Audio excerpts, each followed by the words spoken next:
최 차장님 어서 오세요. 네, 고맙습니다. 네. 자, 그러면 힘내서 한 분 한 분 만나보도록 하겠습니다. 이재명 대통령의 2살 어린 아들 최진봉 아들 박수로 맞이합니다. 네.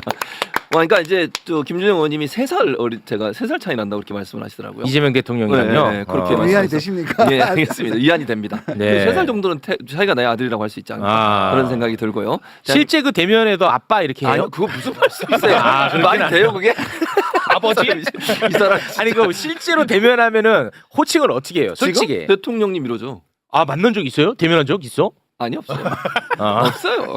그 전에 여기서 만났잖아요. 그러니까 여기서 만날 때 뭐라고 대표님이라고 그랬어요? 그랬지 대표님. 아 그때는 대표님이라고 당연히 그랬어요? 대표님이라고 그랬죠. 아. 그때는 민주당 대표셨으니까. 아 아빠라고 안 하고. 무슨 소리야? 네. 알겠습니다. 대한민국 최고의 언론학자 목사이면서 또 뭐 있지? 또 뭐 있네. 응원봉의 우두머리 그리고 준비 좀 해오세요. 뭐 없어요. 아무튼 최진봉입니다. 예. 반갑습니다. 예. 네. 아무튼 그게 제일 어울리는데. 아무튼 최진봉. 그래. 그 제일 낫네. 제일 낫네. 아무튼 네. 최진봉. 여하튼 호야? 최진봉. 여하튼 이래저래 뭐야? 최진봉. 괜찮네. 야. 그럼에도 불구하고 최진봉. 괜찮네. 100번 양보해도 최진봉. 좋습니다. 아주. 고맙습니다. 네. 자 그리고 민주당의 지도부입니다. 이분은 네, 민주당의 그 부대변인이니까요. 그렇죠. 강성필 부대변인 박수로 맞이합니다. 네. 안녕하십니까 종편숙의 매부쇼 장학생 강성필입니다. 네, 고맙습니다. 뭐 이따가 저희가 뭐 잠깐 그냥 지나가는 이야기로 하긴 할 겁니다. 네.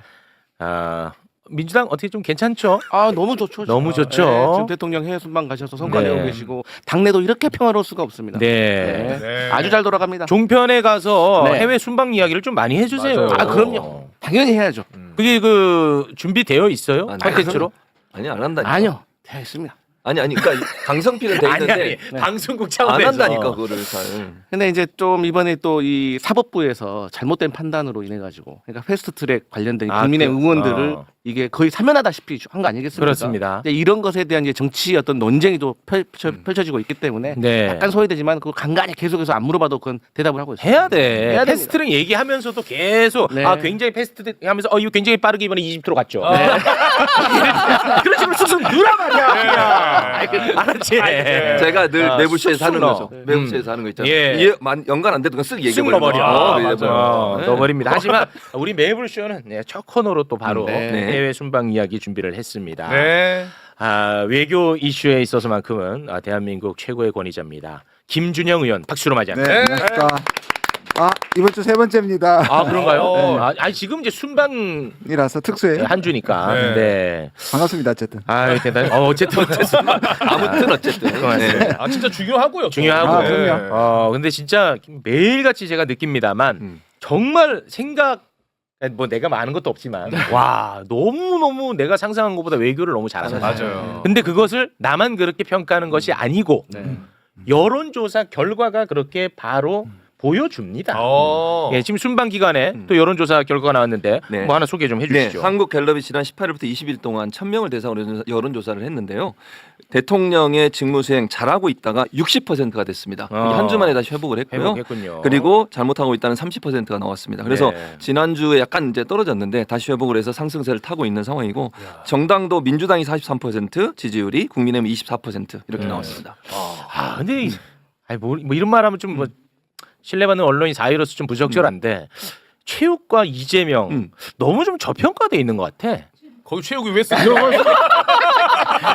솔직히 60이면 좀 너무 좀 그렇지. 저평가 그건 맞죠. 아닌가? 그건 맞지. 아니 그러니까 솔직히 맞아요. 그건 맞죠. 객관적으로 아니 그러니까 예전에 문재인 전 대통령도 70%까지 갔잖아요 초기에. 네네네. 저는 그 정도는 더 나와야 된다고 생각합니다 개인적으로. 그러니까 이재명 대통령이 저평가되어 있다는 말에 동의. 네. 최욱은 약간 저평가되어 있다는 말에 동의. 그 정도로 정리합니다. 그 정도로 네. 정리합니다. 네. 네. 야, 근데 이번에 그 잘하고 있다 60% 중에 긍정 평가 이유 중에 가장 높은 게 확실히 외교. 외교지? 네. 외교가 그러니까. 제일 높아요. 그렇습니다. 네. 근데 그럼에도 불구하고 그러면은 조금 더 이제 평가를 받아야 되는데 네. 제 값을 받지 못한다는 아쉬움은 좀 개인적으로 있습니다. 네. 근데 60%면 100% 잡았을 때 이재명 대통령에서 좋게 평가하지 않는 사람이 40%잖아요. 근데 사실 우쪽에 오른쪽에 확 가 있는 사람이 거의 한 30%는 있기 때문에 이제 우리는 남은 10%만 더 공략하면 된다는 겁니다. 그래서 우리가 외교 성과를 많이 알려야죠. 그럼요. 저는 60%가 딱 좋다고 생각해요. 딱 왜냐하면 좋죠. 왜냐하면 문재인 시절에 7, 80% 됐을 때 처음에는 그게 힘이 됐는데 나중에 그게 지나치게 반응하게 돼요. 그 여론이 예를 들어서 기대 수준이 올라가 있는데 다 떨어지면 그래서 제가 알기로는 그 지지율에 대한 그 강박관념이 사실상 힘 있는 정책을 못하게 할 수도 있어서 그래요? 저는 60%딱 좋다고 생각합니다. 참 어렵네요 정치가. 네, 그럼요. 왜냐하면 뭐 여기서 얘기할 건 아닌데 이건 저의 결국 피해망상인데 아니 피해망상일 수도 있는데 네. 이재명 대통령의 지지율이 예를 들어 네. 굉장히 그 급전직하를 하면 대한민국의 사법부 그리고 그렇지. 검찰 저는 준동할 거라고 당연히 보거든요. 그렇죠. 네, 그래서 저는 그런 불안감에 그런 말씀을 한번 드려봤습니다. 근데 저는 예. 특별히 이제 순방할 때마다 물론 대통령도 너무 잘하시지만 그 김혜경 여사의 활동이 너무 저는 눈에 띄어요. 정말 그 뭐랄까 사람들과 교감하고 소통하고 그다음에 이 한날 이번에 알렸잖아. 그러니까 그리고 좀 그리운 금강산 들으면서 네, 눈물 흘리시고 이런 모습 그렇습니다. 보면 정말 소탈하면서도 소통하는 모습이 네. 좋은 이미지를 정말 그게 그러니까 이재명 대통령 좋은 기저 효과 때문이에요. 기저 효과. 진짜입니다. 기저 효과가 있어서 그래요. 그래요. 알겠습니다. 자, 일단은 그 이재명 대통령의 해외 순방 소식에 앞서서 외교가 얼마나 중요한지에 대한 이야기를 먼저 좀 하고 가겠습니다. 일본 여자 아베 다카이치 총리 대만 이야기를 했잖아요. 네. 이 한마디 발언 때문에 지금 일본의 손해가 이만저만이 아닙니다. 그냥 박살나고 있습니다. 진짜 한심한 짓입니다. 네. 일단 그 다카이치 총리의 그 대만 관련 발언 짧게 좀 보고 오겠습니다. だけれどもそれがやはり戦艦を使ってですねそして、武力の行使も伴うものであれば、これはどう考えても、存立危機事態になりうる、ケースであると、私は考えます。 네. 이 발언 하나 때문에 지금 일본이 손해를 실제적으로 얼마나 많이 보고 있는지 혹시 정리 가능합니까? 정리를 불가능하죠? 얘기 안 했잖아요. 갑자기 왜 일단은 그 중국이 일본의 그 후쿠시마 오염수 방류 관련해 가지고 일본 수산물 수입을 완전히 금지시켰다가 최근에 재개했거든요. 근데 2주 만에 다시 금지. 다시 요 한마디 때문에 2주 만에 다시 금지시켜 버렸어. 네. 그리고 일본 여행 그리고 일본 유학 자제 권고 때려버립니다. 네. 그래서 일본행 항공권 최소 50만 취소. 근데 심지어 그것도 취소하면은 위약금 우리가 내줄게 하지 않았나요? 중국에서? 지금 그 정도가 아닙니다. 네. 그 다음에 일본 영화 중국에서 개봉 취소. 일본 보이그룹 중국에서의 팬미팅 취소. 그리고 24일 마카오에서 열릴 예정이었던 한중일 연례 문화장관회의 회의도 취소. 중국을 출발해서 일본 오키나와 도착을 했어. 크루즈 선이 돌아오지. 도착하고 다시 그냥 안 내리고 그냥 빠꾸 엉망진창이에요. 지금 이 피해는 일본이 다 보고 있는 거예요. 예. 제가 보도 하나 보기로는 이 여행 취소만 해도 일본이 한 20조 정도 손해 본다 그러던데. 와. 제일 크고요. 그러니까 일본에 가는 여행객 중에 중국의 비중이 제일 크고요. 한 1,000만 명 정도. 지금까지 750만 명 정도 되는데 그냥 일주일도 안 돼가지고 지금 50만 장이 취소가 된 겁니다. 그럼 뭐 하는 짓이냐는 그러니까 거예요. 이게 정말 우리가 얼마나 지도자가 얼마나 중요한지 봤잖아요. 그러니까 이분은 여자 아베가 아니라 일본의 윤석열이에요. 최악 아니야 최악. 아니 왜냐하면 UAE 비교되잖아요. UAE 가가지고 이란은 적이라고 그렇죠. 얘기하고 그 우리 UAE하고 갖고 있는 일종의 준 군사 동맹을 또 까발리고 그거와 비교해 보면 완전히 그렇죠. 근데 뭐 이런 말하기 좀 그렇지만 이 여자 윤석열 덕에 중국도 그렇고 일본도 그렇고 우리를 또 너무 좋아해요. 우리 편 되어달라고. 만들려고. 그래서 실제로 그 주한 중국 대사, 주한 일본 대사가 우리를 엄청나게 구애를 합니다. 그래요? 잠깐 영상 짧게 보고 오겠습니다. China and ROK are important neighbors, and that cannot be moved apart. And it's indispensable partners that cannot be separated. We are very lucky to have Korea as a neighbor and as like-minded. So I think Japan and Korea can cooperate more. 서로 그냥 이웃이라고. 좋아. 우리 이웃이에요. 이게 외교가 재밌는 게 왜냐하면 중국도 일본도 한국까지 다른 쪽에 속하는 게 너무 부담스럽거든요. 그렇겠죠. 중국도 일본하고 지금 대치하는데 한국이 일본 쪽으로 가느냐, 네, 한국이 중국 쪽으로 가느냐 해서 이 두 분은 그러니까 이 두 나라는 한국을 좋아할 결심이 있는 거죠. 그렇습니다. 근데 다카이치 그걸 조금 짚고 가야 되는데 그냥 네. 이게 정확한 발언이 뭐냐면 왜 저렇게까지 하느냐고 할 수 있어요. 중국이 왜 이렇게까지 그러니까 일본의 반응하냐. 말이 뭐를 의미하길래 일단 지금까지 역대 이런 말 한 적이 없고요. 그러니까 이때까지는 어떻게 했냐면 가장 대만에 대한 수위가 높은 가장 발언이에요? 높습니다. 오. 그러니까 예를 들면 이제 지금까지 나온 것 중에 이럴 수 있죠. 대만 해협의 안정과 평화 이게 제일 밑에입니다. 그러니까 우리 한반도에 뭐 한반도의 안정과 평화 이렇게 얘기할 수 있잖아요. 중국도 그것도 중국은 크게 좋아하지는 않습니다. 대만에 들어가니까. 네. 그다음 두 번째 싫은 말이 무력에 의한 현상 변경이란 말을 싫어합니다. 그거는 우리도 지금 쓰고 있어서 네. 실제로 에이펙에서 그 말이 나와가지고 사실 이제 중국이 약간 항의를 하는 경우도 있거든요. 그다음에 이 말은 뭐냐면 이 말은 이렇게 얘기했어요. 대만의 운명이 일본의 운명이라는 겁니다. 이게. 대만이 우리에게 하면 그게 그 위기가 우리의 존재론적 위기와 일치한다는 거예요. 와. 지금까지는 어떻게 대답했냐면 대부분 물으면 아무리 아베고 이래도 뭐냐면 개별 사례에 따라 다르다 이렇게 얘기하는 게 보통입니다. 그러니까 대답 못할 때는 구체적 사례에 따라서 다르다. 이 질문은 나오게 돼 있는 겁니다. 그러니까 다카이치는 이거는 계산된 발언입니다. 중의원에서 야당 의원이 질문한 것에 대한 대답이거든요. 근데 그 대답을 이렇게 해버려가지고 사실 제가 지난주에 그 일본에 가가지고 한 30명 정도 일본의 그 입헌민주당 의원들이 만났는데 한마디로 미친 소리를 했다. 이게 반응입니다. 일본 내에서도 쪽에서 여론이 안 좋아요. 이거는 완전히 미친 소리다라고 한 겁니다. 그리고 더 문제는 이게 우리의 존재론적 위기다 하는 말은 그러니까 자위대는 보통 나라의 군대가 아니잖아요. 네. 그래서 해외 개입이 극히 제한되어 있습니다. 그렇겠죠. 그런데 그 예외 조건 중에 하나가 이겁니다. 그러니까 존재론적 위기가 왔을 때는. 그러니까 이 말 하는 거는 대만에 문제가 생길 때 군대 보낸다는 얘기입니다. 그러니까 중국이 예를 들어서 대만을 공격하면 네. 그 자체가 우리 일본의 존재론적 위기니까 이때는 우리 자위대 우리가 이제 위기니까 지켜야 되니까 자위대 출동. 그러니까 이거는 중국으로 봐서는 내정 간섭뿐만 아니라 중국에 군대를 보내겠다는 얘기인 거예요. 여러모로. 그래서 이거는 중국이 굉장히 심각한 그 말은 심각하게 반응하고 있는 거군요. 중국 정부가 아예 그냥 나서가지고 반발을 해버리니까. 맞습니다. 네. 그런데 우리들 사실 원자력 핵잠 추진 잠수함이나 또 이제 아까 말해 우리도 이제 대만 얘기하거나 이런 것들이 중국을 긁을 수 있는데 지금 저렇게 좋게 얘기하잖아요. 그리고 또 하나 독도 문제를 갑자기 중국이 거론하기 시작했어요. 네. 원래 독도에 대해서 중국이 편을 안 드는 이유가 있습니다. 자기들도 비슷한데 왜냐하면 센카쿠가 독도하고 정반대예요. 무슨 말이냐면 독도는 우리가 실효적 지배를 하고 일본이 껄떡거리는 거잖아요. 떼쓰는 거잖아요. 센카쿠 반대입니다. 일본이 실효적 지배를 하고 중국이 요구한단 말이에요. 그래서 독도 편을 못 들어요.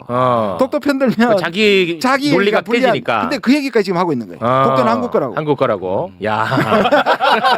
중국 한국으로 강하게 보내. 아니 그러니까 언론 보면 이 여자 윤석열 때문에 지금 중국에서 일본 가지 마 그랬잖아요. 그렇습니다. 그러니까 중국 관광객이 지금 한국으로 오고 있고 한국 와야지. 또 일본 관광객도 야 중국 안 가. 그러니까 일본 관광객도 일본 한국 와야지. 와야지. 박수 칠 일입니다. 요거 근데 잘 유지해야지. 네. 이거를 왔을 때. 근데 또 우리가 장기간으로 보면 좋은 게 아닙니다. 또 아니에요? 왜냐하면 동북아에서 불안정해지고 오늘 또 미국 국무부에서 또 누구 편을 들었겠어요. 일본 편을 편을 들고 게다가 한미일 또 협력을 해야 된다고 슬쩍은 우리 집어넣었어요. 그러니까 이게 너무 오래 가는 건 좋지 않은데 오래 가는 거 그래도 저는 지금 상황에서는 우리한테 반사적 이익이 분명히 존재하는 것 같습니다. 네. 아무튼 뭐 여기 좀 아주 절묘하게 잘 선택이 하면 되죠. 그렇죠. 균형 잡아가면서. 네. 이재명 대통령이 잘하실 거라고. 예. 아니 이거 실제로 잘하고 있으니까. 그럼요. 일본 만날 때는 아유 제 마음은 일본이죠.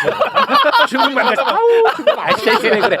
아시면서 왜 그래? 진짜 그게 외교예요. 요 외교 아닙니까? 그 실용 외교였죠. 네. 근데 또 다카이치가 트럼프도 말하지 않았잖아요. 시진핑 만나가지고 대만 얘기 안 맞아요. 했다. 트럼프도 대만에 대처도 안 그러니까 했어. 지금 완전히 그러니까 국내 정치만 생각하고 있는 겁니다. 지금 약간 붕 떴습니다. 왜냐하면 처음에 출범할 때는 당내 지지 기반이 안 좋아서 유신회를 끌어들였잖아요.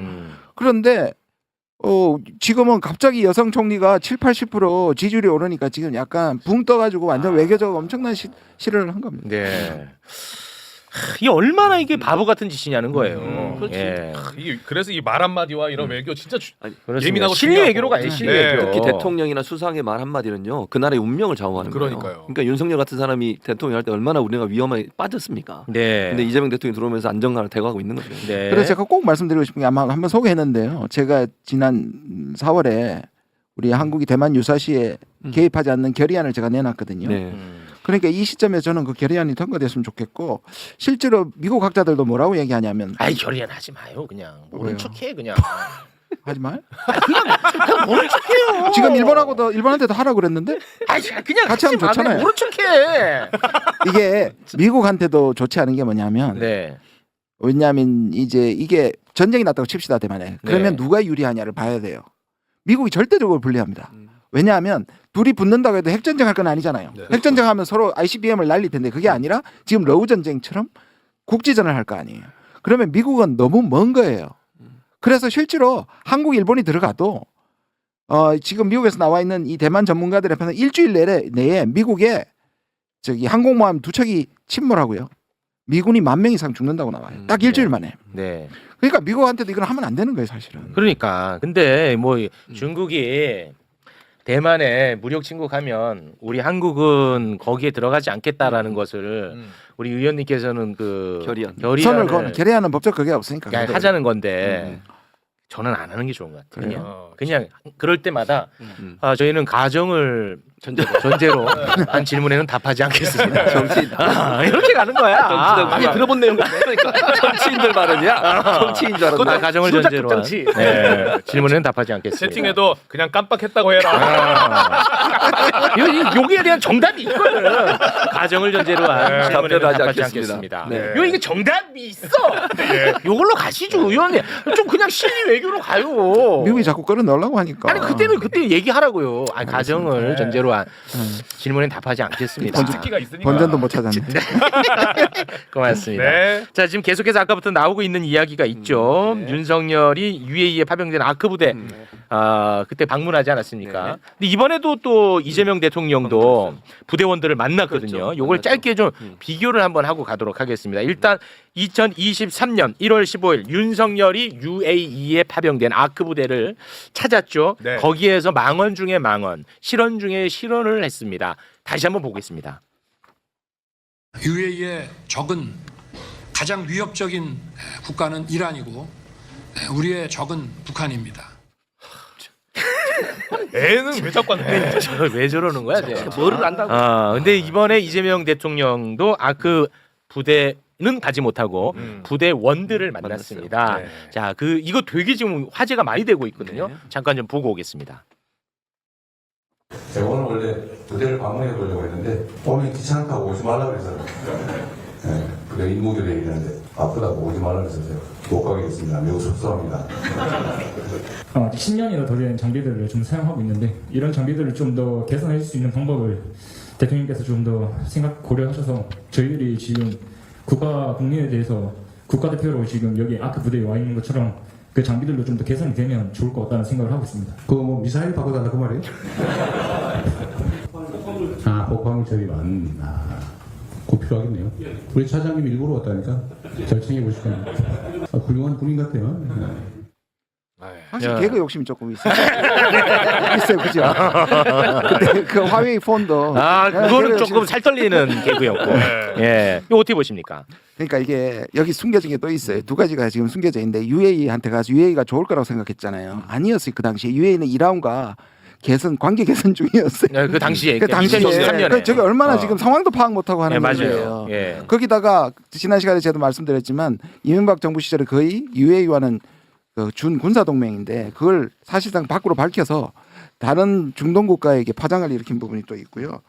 그리고 이란이 미국 때문에 우리하고 굉장히 적대적으로 있는 것 같지만 이란이 한류를 너무 좋아하고요. 한국 드라마를 너무 좋아하고 이란 사람들이 그렇게 오래 우리는 미국 편에서 제재를 했음에도 우리를 너무 좋아하는데 저희 가서 저렇게 아이고 얘기하면. 드라마 그뭐 90%인가 예, 예. 하지 않았었나요? 네. 그리고 우리가 70억 불이나 응유하고 있었어요. 돈을 이란 돈을 맞아. 지불하지 않고. 네. 그래도 이란은 화낸 적이 없어요 우리한테. 네. 그 지금 세상을 모르고 저런 식으로 가가지고 얘기를 하는 거예요. 그렇습니다. 아니 또 하나 눈에 띄는 건 뭐냐면요. 사실은 국군 통수권자잖아요. 일반 그러니까 상사가 국군 통수권자한테 저런 발언한 게 지금까지는 거의 없었어요. 굉장히 낯설은 장면이에요. 낯설은 장면이에요. 그러니까 제가 볼 때는 물론 군인들이 많이 이제 나이가 젊어지고 이러면서 바뀐 것도 있지만 대통령이 그걸 받아들일 수 있다는 생각을 하기 때문에 말을 한다고 저는 생각하거든요. 그 질문을 던진 게. 그러니까 장비가 오래됐다는 걸 뭐 지휘 계통을 통해서 보고할 수는 있겠지만 네. 현장에서 자 질문하세요 해도 일반적으로는 좋은 얘기하지 어려운 얘기하기 어렵거든요. 근데 저런 분위기를 만들었다는 것 자체가 저는 이재명 대통령이 갖고 있는 리더십이라는 생각이 듭니다. 아 저거는 그래도 좀 긍정적인 장면입니까? 긍정적인 장면이죠. 아, 긍정적인 폭발물 장면. 처리만인데 사실 장비가 노후화됐다는 건 사실 위험한 일이죠. 그걸 대통령한테 직접 얘기할 수 있는 분위기였다는 거 저는 그걸 강조하고 싶은 거예요. 그런 만남에서 보통 군인들이 국군 통수권자 만나면 기합 들어서 이러고 있잖아요. 되게 그렇겠죠. 말도 안 하고. 근데 네. 자연스럽게 얘기할 수 있는 분위기를 대통령이 연출해 준 것 자체가 저는 의미 있다고 봅니다. 멀차를 받는 거 아니겠죠? 무슨 소리예요? 상사 끌려가지고. 그래도 상사인데. 아니야. 아 얼차를 받지 그렇지 않습니까? 않아요. 네. 칭찬받고 또 어떤 분은 그런 얘기 했다고 이런 사람 훈장 줘야 된다고 그렇게 얘기하는 사람 그런 아니 그 말도 우리 하더라고요. 군 그 망신을 너가 어떻게 이렇게 에이, 안 그래요. 공개적으로 줬냐고 또 얼차를 받을까 봐 조마조마하더라고 나는. 아 근데 내가 좀 불안함이 많아서 그런지 나는 좀 불안하더라고 저 상사. 아니 저는 말씀하신 것처럼 저런 괜찮습니까? 얘기까지 할 수 있다는 거는 그만큼 편하게 해주신 거죠. 그렇죠. 그럼요. 아주 긍정적인. 아 그럼요 장면이군요. 긍정적인 거죠. 네. 주임원사가 와가지고 막 상사한테 알겠습니다. 아 큰일 났네. 시간이 많이 지났는데 이번 수방과 관련해 가지고 꼭 하실 말씀 있으면 짧게 한마디 좀 부탁드리겠습니다. 아 정말 중요한 거는 중동에 대해서 오늘 샤인이라고 그거 평화안을 발표했어요. 지금 그러면 UAE 갔다가 그다음에 지금 이집트 갔다가 그다음에 남아공에 가서 G20하고 터키 다 중요한 지역이에요. 그리고 글로벌 사우스하고 연결돼 있고 중동은 미국 때문에 우리가 적대적인 거잖아요.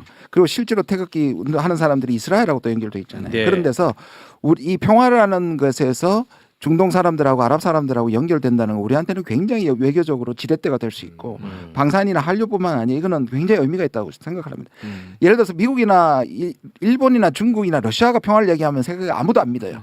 근데 한국은 한국의 평화는 진짜 평화거든요. 그렇지. 그러니까 이분들이 굉장히 동감을 한다고 저는 생각하기 때문에 네. 정말 성과를 그리고 일단 중국하고 러시아, 미국이 빠졌잖아요. 그렇습니다. 그러니까 우리가 저기 가서 완전히 대장로를 리더십을 합니다. 대장로를 할 수 있다고 생각합니다. 네. 아이 고맙습니다.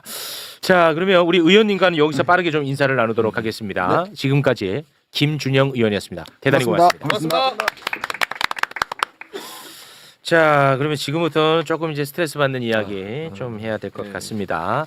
아, 사법부 이야기, 그리고 검찰 이야기, 네. 그리고 짜증나요. 특검 이야기, 윤석열 이야기, 재판 이야기, 뭐 이런 굉장히 스트레스 많이 받는 이야기들을 지금부터 좀 해야 될 것 같습니다. 자, 먼저 민주당의 이용우 의원님 함께합니다. 박수로 맞이합니다. 반갑습니다. 네. 네, 고맙습니다. 네, 청라 거왕경서 연희에서 활동하고 있는 이용원입니다. 네, 원내 부대표. 네. 네, 여기는 이제 원내 지도부. 네. 여기는 이제 대표 그 지도부. 대표 그 정청래 정청래 쫄자. 지도부. 여기는 김병기 쫄자. 그렇게 됩니다. 네, 그건 맞잖아요. 아니 그래도 국회의원이면 국민이 선출해줬는데. 아니 그러니까 그냥 예. 제가 잘했죠? 고맙습니다. 고맙습니다. 품격 있는 단어를 좀. 아 죄송합니다. 죄송합니다. 자 그리고 금요일엔 은정 타임 얼음공주 박은정 의원 박수로 맞이합니다. 네. 안녕하세요. 얼음공주 박은정입니다. 네. 날씨가 춥긴 하지만 그래도 냉정하게 얼음으로 가겠습니다. 고맙습니다. 이 법적으로 제가 좀 궁금한 게 오늘 굉장히 유난히 많은 날입니다. 네. 그래서 두 분의 의견을 좀 많이 좀 들어볼까 합니다. 먼저 감치 이야기부터 하겠습니다. 이진관 판사가 김용현의 변호인 이하상 변호사, 권우현 변호사에게 감치 명령 내렸어. 거기까지는 아주 시원하고 네. 좋았습니다. 그런데 서울구치소가 인적 사항이 특정되지 않았다는 이유로 수용을 거부했다. 여기까지 어제 저희가 전달을 했는데, 근데 조금 사실과 달랐던 부분이 있었던 것 같아요. 법무부가 보도 자료를 냈거든요. 네. 그거 잠깐 좀 한번 보겠습니다. 네. 서울구치소는 법원의 감치 집행 명령에 대해 수용 거부한 것이 아니라 수용을 위해 신원 확인에 필요한 감치자 인적사항 보완을 요청한 것이다. 해당 재판부에서 보완이 어렵다는 사유로 감치 집행을 정지하고 즉시 석방을 명령했고 이에 따라 석방했다라고 밝혔습니다. 아, 그러니까 인적 사항이 그 제대로 기재가 안 됐으니까 그렇죠. 네. 구치소에서 이걸 좀 보완을 좀 요구했는데, 그렇죠. 그게 지금 불가능하니까, 네. 요게 이제 그냥 사법부 차원에서 마무리가 된. 그렇죠. 석방한 걸로. 그런데 저는 이걸 봐도 기분이 안 풀렸어요. 그렇지. 왜 그러냐? 안 풀리지. 집행장을 작성한 게 있거든요. 잠깐 좀 올려주시면. 네. 예, 요렇게 이제 작성을 한 거예요. 왜냐면 생년월일 물어봐도 얘네들이 답을 안 하니까 요렇게 이제 기재를 한 거야. 일단은 그 이하상 변호사는 이하상 이름을 썼지만 그 생년월일. 예, 오른쪽에 권우현 변호사는 이름을 몰라. 그래서 키가 작고 안경 쓴 사람 이렇게 적었거든요.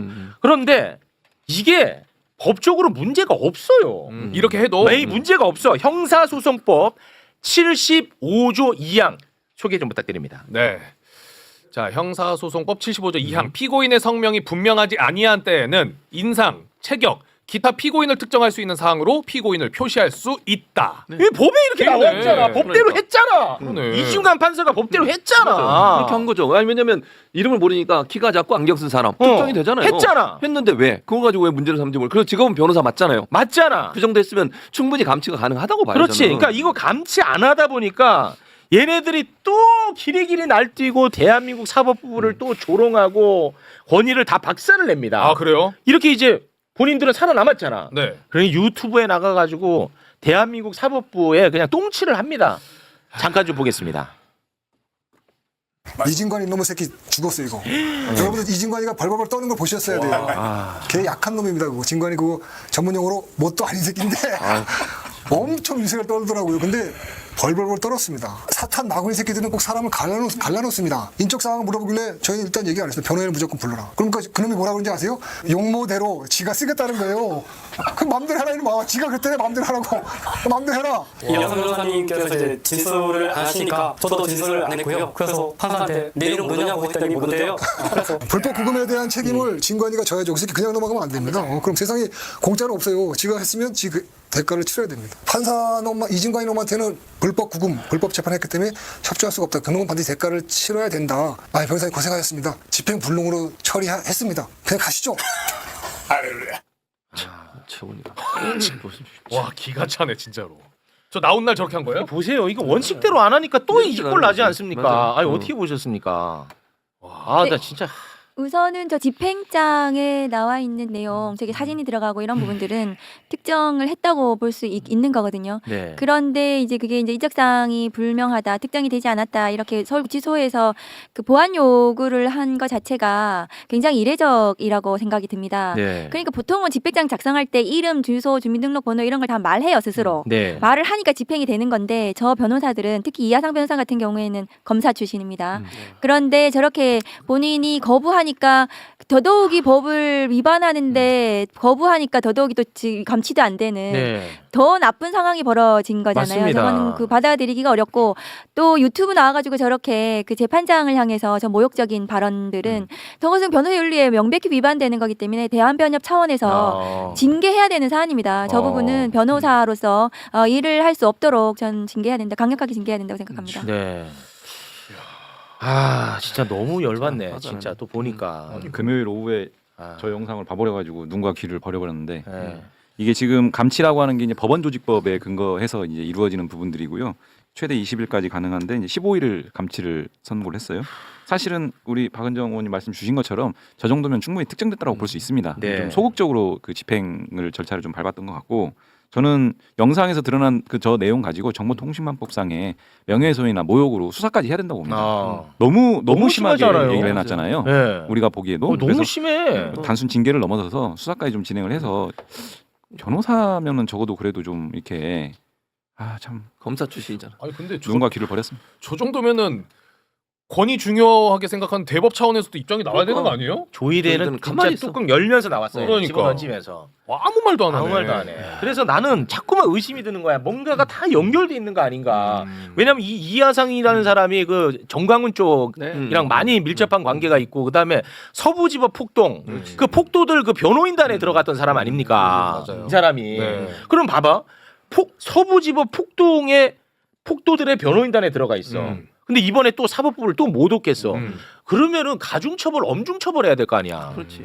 이 하상이라는 자는 자유통일당 대선 후보까지 해서 20대 대선. 네, 맞아요. 그리고 말씀하신 것처럼 서부지법 폭동 사태 변호인 것은 저도 알고 있거든요. 예. 근데 이게 특정이 안 됐다라고 하고 그러니까 나와가지고 하나님의 은혜다. 이기고 돌아왔다. 사법부와 싸워야 된다. 이러니 얼마나 뭐. 이 구구들이 저걸 보면서 신나고 신났지. 이겼다 또 이럴 거 아닙니까? 그렇습니다. 그래서 조치를 취해야 돼요. 예. 저는 목사로서 하나님의 은혜는 무슨 하나님의 은혜예요. 저건 누가 사탄이야? 넌 진짜 아까 보면 사탄이 뭐 갈라서 이렇게 네, 얘기한다고 맞습니다. 그러잖아요. 네. 누가 사탄입니까 진짜?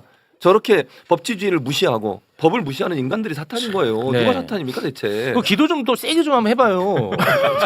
이 뭡니까 이거 언제까지 그 하나님의 이름으로 저렇게 그러니까 하나님의 좀 이름에 세게 좀 해봐. 먹칠하는 기도 거예요. 좀. 저거는 하나님 이름에 먹칠하는 거고요. 정견이라면 제대로 정견을 하는 게 아니고 그냥 기복신앙처럼 하는 거예요. 네. 하나님 이용하지 마세요. 이 사람들은 이 성공의 기억을 가지고 직위원 재판부 가가지고 얼마나 더 열심히 하겠어요. 저 그렇지. 깽판 찍는 거를. 네. 또 이하상 변호사는 부정선거연대 변호사 연대에 속해 있는 사람이에요. 네. 또 과거에도 문재인 전 대통령 국민체포 단장까지 역임하셨던 분이에요. 아이고. 그러니까 우리 사회에 정말 너무나 큰 해악이 있는 사람으로 보이잖아요. 그런데 이게 법대로 형사소송법 75조 2항 법대로 했는데 그거를 구치소에서 이거 좀 더 보완을 요구한다는 거 나는 이게 참 납득하기 어렵습니다. 이 재판부에서 구치소에서 요구하니까 이제 재판부에서 어렵다 보안이 네. 그래서 석방 명령한 거는 이거는 다른 판사가 그러면 하는 거예요? 아니 감찰병. 그 이중관 판사가 이중관 그렇지. 판사가. 예, 보완을 요구했어. 네. 근데 나는 더 이상 이제 물어볼 데가 없잖아. 그렇죠. 그러니까 이중관 판사는 어쩔 도리가 어쩔 없었던 도리가 것 같아요. 없고. 예. 아무튼 이게 지금 뭐 무효화된 게 아니라 집행 정지가 된 네. 상태니까 이거 다시도 할 수 있는 거죠. 재판장이 다시 불러다 감치 재판할 수 있습니다. 네. 그래서 다시 감치 명령할 수도 있는 거고요. 그래서 저 변호인이 앞으로도 계속해서 저런 식의 그 법정을 어지럽히는 행동을 반복적으로 하면 저거는 정말 이용호 의원님 말씀대로 수사할 사안이고 네. 중대할 경우에 구속해야죠. 그렇습니다. 자, 소송 그리고 기록에 변호인 뭐 신분증이나 이런 사본이 없나 모르겠네요. 저게 아마 김용현이 증인으로 나간 재판이기 네, 때문에 맞아요. 기록 자체에는 저 변호인이 그 피고인에 대한 변호인으로 김용현의 그 한덕수 재판에 김용현이 증인으로 간 김용현 따라간 거거든요. 네. 맞습니다. 증인 따라간 거라서 네. 기록에는 아마 없었던 것 같습니다. 네. 네. 자, 그리고 어제 또 사법부 때문에 화가 나는 일이 하나가 있었습니다. 2019년에 이제 있었던 일인데 민주당이 이제 공수처법 그리고 선거법 개정안을 이제 국민의힘 전신 자유한국당이 자꾸 반대를 하니까 이 패스트트랙에 올리려고 했어요. 그런데 국민의힘 전신 자유한국당이 이제 법안을 신청조차 못하게 물리력으로 이게 막은 거야. 이거는 사실 심각한 문제거든요. 물리력으로 막은 거야. 네. 그러니까 법안 신청 못하게 하고 그러니까 팩스로 이제 접수를 하려고 했어. 그런데 또 이은재 의원이 와갖고 그걸 또 훔쳐가려고 그러고. 그리고 최입의 의원은 표결하러 가려고 하는데 감금시켜버리고. 이거는 진짜 내용만 보면 거의 내란이야. 이거는 진짜. 그런 거죠. 그때 상황을 잠깐 영상으로 담아봤는데 한번 보겠습니다.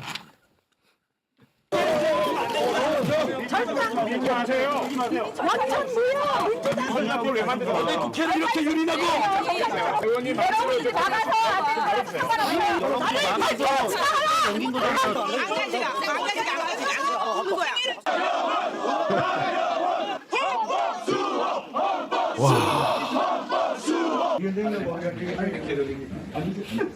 밖으로 못 나가게 하고 있습니다. 오늘 완전히 지금 방 안에 있는 소파로 어떻게 심각하다 진짜. 아니 국회의 가장 핵심 기능이 입법이잖아요. 그렇죠. 입법을 못하게 막으면 이거 말이 안 되잖아. 물리적으로. 그렇습니다. 그래서 국민의힘 전신이 야 이건 안 된다 해서 국민의힘 전신이 국회 선진화법을 만든 거야. 걔네들이 주도해가지고 만든 거야. 그래서 이런 일이 발생하면 국회의원 자격이 없다. 그래서 국회 선진화법 만든 거야. 이런 짓 하는 애들은 국회의원 자격을 상실하게 해야 된다라고 만든 법입니다.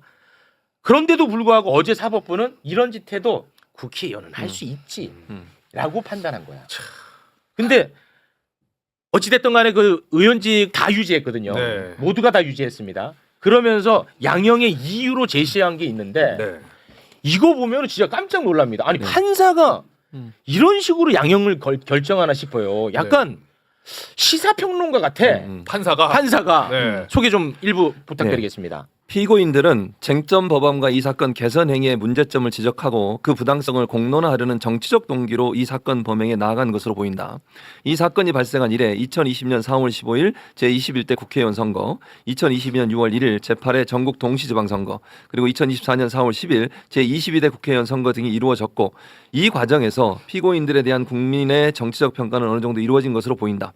이와 같은 재반 사정은 국회 내에서 이루어진 정치적 행위의 성격을 가진 이 사건의 양형을 정함에 있어 참작될 필요가 있다. 말도 안 되는 얘기죠. 와, 그러니까 저렇게 물리력을 행사하고 폭행을 행사하는 거는 그럴 만한 이유가 있었던 것 같다. 그리고 뭐 여러 선거를 통해서 평가도 더 받지 않았느냐. 아, 그러니까 국회의원 좀 더 하게 해라. 아니 말이 됩니까 이게? 그러니까 좀 더 보태보면 뭐라고 했냐면 이 사건은 근본적으로 국회 구성원들이 국민의 다양한 의사를 수렴하고 대화, 타협, 설득을 통해 법안을 제정하고 정책을 결정하는 성숙한 의정 문화를 갖추지 못한 데에서 비롯된 것이다. 것으로 보인다. 그러니까 이게 그 민주당을 포함한 여야 그렇죠. 사당이 네. 너무 급하게 맞아요. 처리한 거 아니냐라고 네. 화살을 거기다 돌리니까 맞아요. 이 판결 선고나고 나서 나경원이나 국민의힘에서 신났잖아요.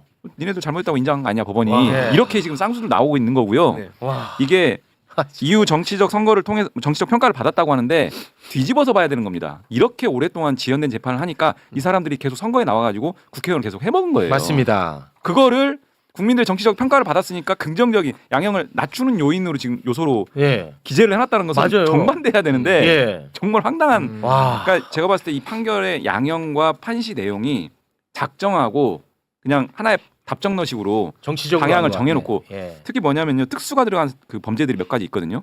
특수가 들어가면 단체나 다중의 유력 집단적으로 하는 거예요. 예를 들면 네. 조직폭력 같은 네. 이런 특수가 들어간 사건에서 벌금 아 있을 수 없어요. 그것도 500만 원 미만 이거는 정말 말도 안 되는 형이에요 애초에.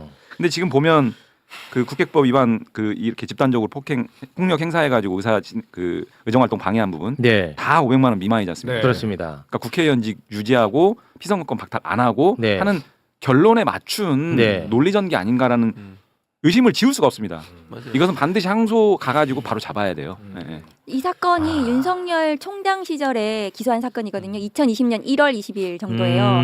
이때 윤석열이 그 한창 정치적으로 막 조국 전 장관 막 수사하고 직후예요. 그때 이 당시에 추미애 장관님 오시기 직전인가 그래요. 그러니까 이때 한창 그 윤석열이 국민의힘에 좀 유리하게 뭘 좀 해볼까 뭐 이런 때예요. 그래서 이걸 쌍방으로 기소한 거예요. 정치적으로.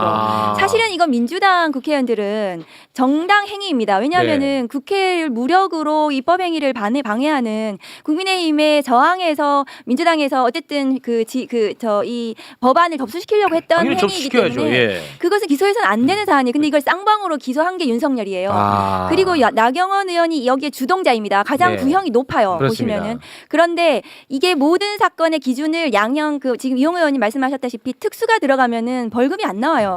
서부 폭동 보세요. 서부지법 폭동에 전부 특수 들어간 거예요. 특수 건조물 침입, 특수 공용 물건 송상 이게 전부 다 실형이 40명이 나왔습니다. 그거는 법원에 대한 폭동이고 이것은 국회에 대한 폭동이에요. 네. 왜냐하면 입법을 무력화시킨 그 폭동이었잖아요. 그 단체 다중회를 위력을 이용해서. 네. 그러면 근데 저는 이게 나경원 의원을 기준으로 법원에서 양형을 정했다고 생각해요. 법원장의 사모님이잖아요.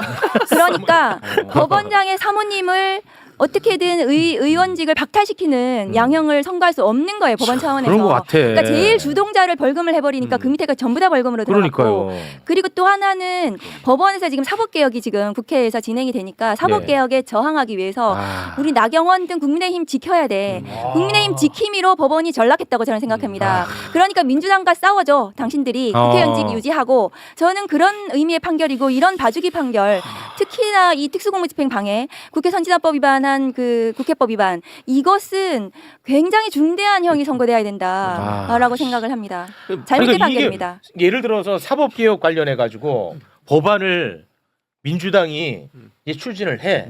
그러면은 국민의힘 의원들은 물리력을 행사해서 막아도 괜찮아. 알겠지. 이번에 내가 알려줬지. 그렇게 아니 그거잖아 이거는. 맞아. 그러니까 지금 이 판결을 보면 이제 몸으로 막어 막 바로 들고 오고 뭐 그냥 접수하려고 그러면 뺏어버리고 뭐 집기류도 다 뺏어가고 이랬거든요. 감금했습니다. 감금. 그렇게 해도 된다는 거 아니에요 지금. 이게 말이 됩니까? 이러면 국회 선진화법을 왜 만들었어요? 그 법의 취지는 아무 의미가 없는 거야.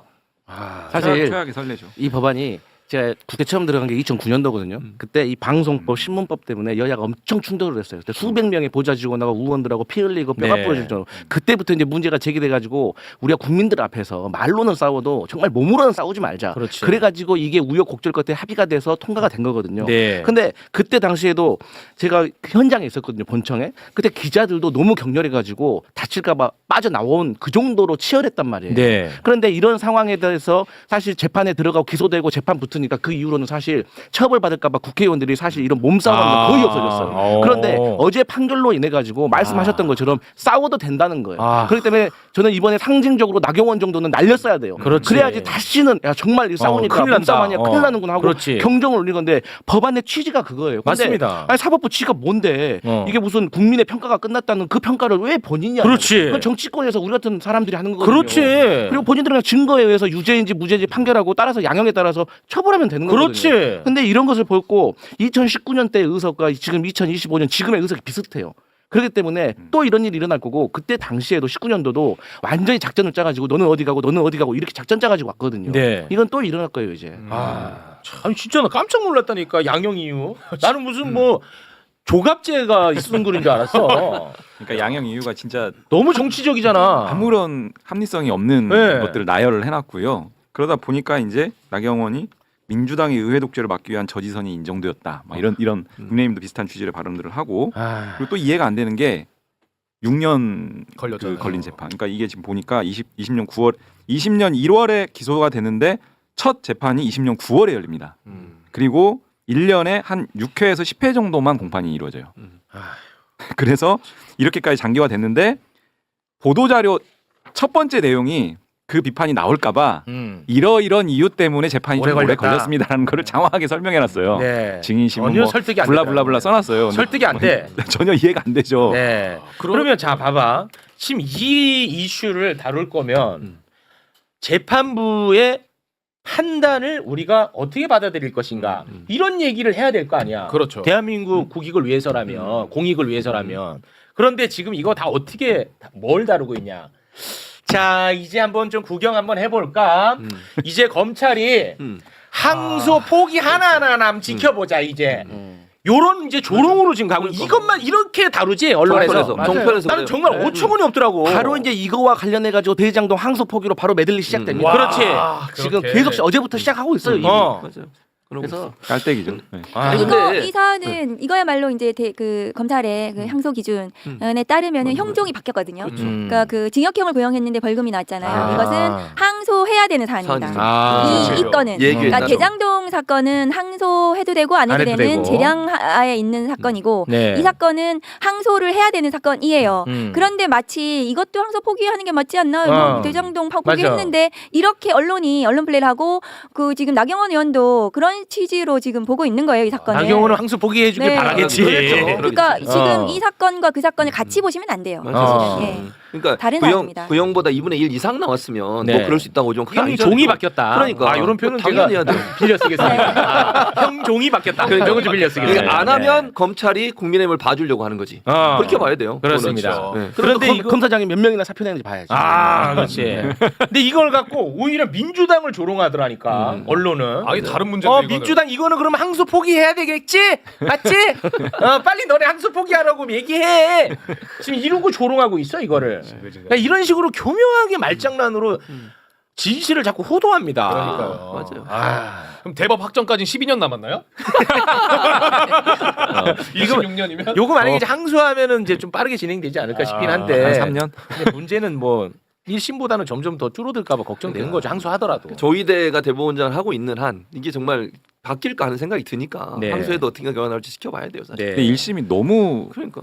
말씀하신 것처럼 뭐 형종도 바뀌고 너무 말이 안 돼. 양형 이유 자체가 도저히 수긍이 안 돼서 수긍이 안 되니까. 제가 봤을 때는 진짜 답정너 판결 같아요. 그렇습니다. 그 특수공무집행 방해는 위헌범이거든요. 그런데 양형 이후에 이 패트 입법이 결과적으로 실현됐기 때문에 이것은 뭐 공무집행 방해가 안 된 것처럼 그러니까 그 양형의 참작 사유로 적어놨더라고요. 그러니까 패트 입법이 실현되건 뭐 입법이 되건 안 되건 하고 상관없는 거예요. 이것은 그 자체로 공무집행 방해 위험이 매우 컸고 게다가 국회의원을 감금하지 않았습니까? 그렇습니다. 매우 중대하죠. 중대합니다, 피해가. 진짜.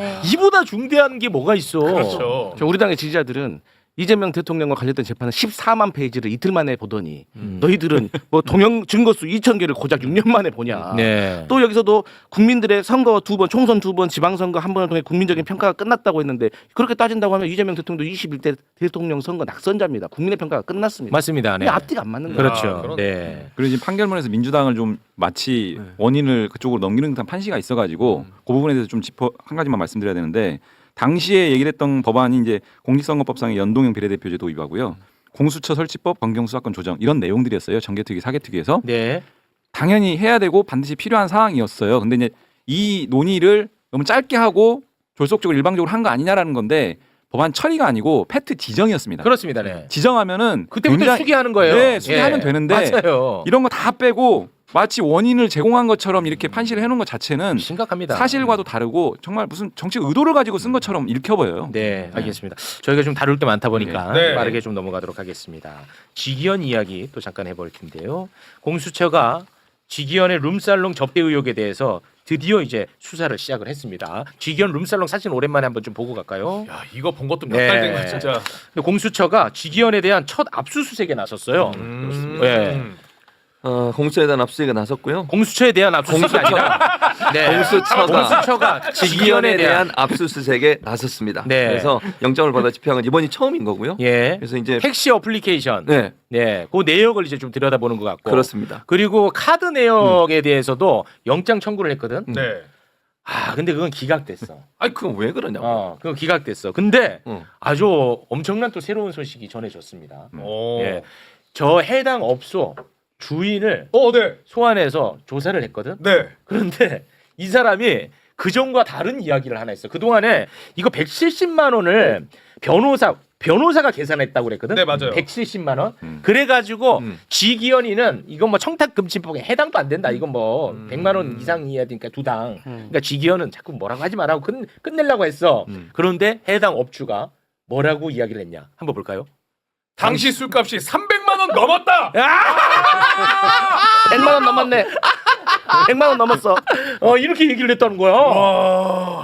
이거 아니 그러니까 이 자체도 일단 굉장히 중대한데 이 거짓말한 거예요, 그러면? 그동안에? 그러니까 대법원 윤리감사관이 뭐 했는지 모르겠어요. 네. 국회에 나와가지고 170만 원 얘기를 한 거예요. 100만 원 안 됐다고. 네. 그럼 저거는 그 업주에 대한 조사 자체를 안 했던 건지. 와. 그러면 이게 그 당시에 접대했다는 그 변호사가 술값 얼마나 냈는지는 되게 간단한 문제인 거거든요. 그러니까 대법원에서 저는 이 지기현에 대한 이 접대 의혹에 대해서 조사 자체를 직무유기했다.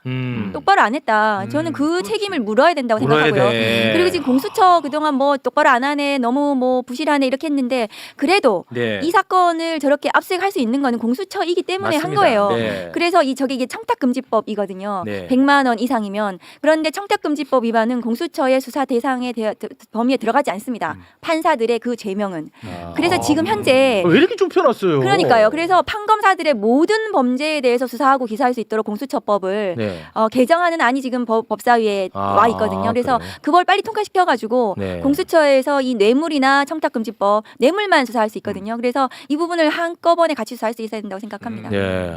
공수처의 그 수사 범위를 엄청 좁혀놨네요. 맞습니다. 그래서 판사 검사들은 어쨌든 공수처가 제대로 모든 범죄에 대해서 수사할 수 있어야 된다. 그래서 그 검사장들의 집단 행동 저것도 국가공무원법 위반인데 검사들의 그 죄명에 포함되어 있지 않아요. 공수처에 수사할 수 있는 또안 돼, 대상이 아닌 그것도. 거예요. 그래서 빨리 공수처의 수사 범위를 좀 넓혀줘야 된다.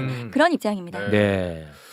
알겠습니다. 자, 요건 아무튼 그 새로운 소식 하나 전해줬네요. 300 넘었다. 300 넘었다. 근데 지기현 재판하는 거 보면은 처음에 룸사롱 갔다고 판사를 뭐 언론 보도 났을 때 설마 했는데 그 재판 진행하는 거 보면 갔을 수도 있겠네. 그런 생각 안 드세요? 그러면 네. 지기현이 재판하는 모습 오랜만에 그러면 함께 예능 또 진행하는 것 같잖아요. 네, 보겠습니다. 윤석열 재판이 어제 있었는데 어제 이제 홍장원 국정원 1차장이 또 증인으로 나왔거든요. 네. 그 내용 이따가 좀 다룰 게 많은데 그거에 앞서서 이 지기현이라는 판사는 말이죠. 윤석열의 변호인, 김용현의 변호인의 비위를 너무 잘 맞춰줘. 변호인들한테? 변호인은 이번에도 홍장원 차장한테 지기현이가 굳이 나서서 변호인이라는 것은 원래 공격적인 거다. 홍장원 너가 참아라. 이런 얘기를 합니다. 그 장면 잠깐 영상으로 보고 오겠습니다. 증인께는 좀 당부 말씀드리고 싶은 게 변호인들은 또 원래 증인 말씀을 막 이렇게 공격하기 위해서 물어보는 게 또 직업입니다, 약간. 그러니까 그냥 그거를 당연한 걸로 이렇게 좀 생각을 하시고 그렇게 그런 얘기를 편하게 왜 누가 해요? 귀엽게 나는 대로 말씀해 주시면 됩니다. 그 부분과 관련해서 지금 변호인들께서도 본인들이 의견서에 쓸 수 있는 그런 내용들을 여기에다 모두 질문 사항에 다 녹여서 얘기를 하면서 그거를 마치 증인이 경험한 내용을 묻듯이 그렇게 질문을 하는데 변호인들께서도 질문을 증인이 경험한 사실만을 가지고 좀 질문을 해주셨으면 좋겠습니다. 야, 그러니까 쟤네들이 막 쓸데없는 이야기, 말도 안 되는 이야기, 뭐 심지어 막 이재명 대통령 이야기하고 막 그러잖아. 맞아요. 아니, 그런 거에 대해서 경고를 해야지. 왜 이런 것까지 합니까, 직연이? 박옥수 특검부는 저희 동기입니다. 살 많이 빠졌네요. 그런데 TMI. 왜냐하면은 저 지기현 재판장의 저런 태도, 그 재판 지휘는 굉장히 부적절해요. 왜냐하면 증인에게 증인이 좀 더 이렇게 강하게 이렇게 자기의 진술을 어필하려고 하는 거를 막는 거예요. 저것은. 그 좀 참아라. 길을 죽이는 거죠. 예, 길을 죽이는 예. 거예요. 저것은 뭔가 되게 의도된 이 재판에서 그동안의 홍장원 증인의 진술이 굉장히 중요했지 않습니까? 그렇습니다. 헌법재판소에서부터도. 그러니까 그것을 좀 마금하는 것이 아닌가 그런 생각이 저는 들어요. 사실 증인이 뭐 죄인이나 피고인이나 이런 지위가 아니거든요.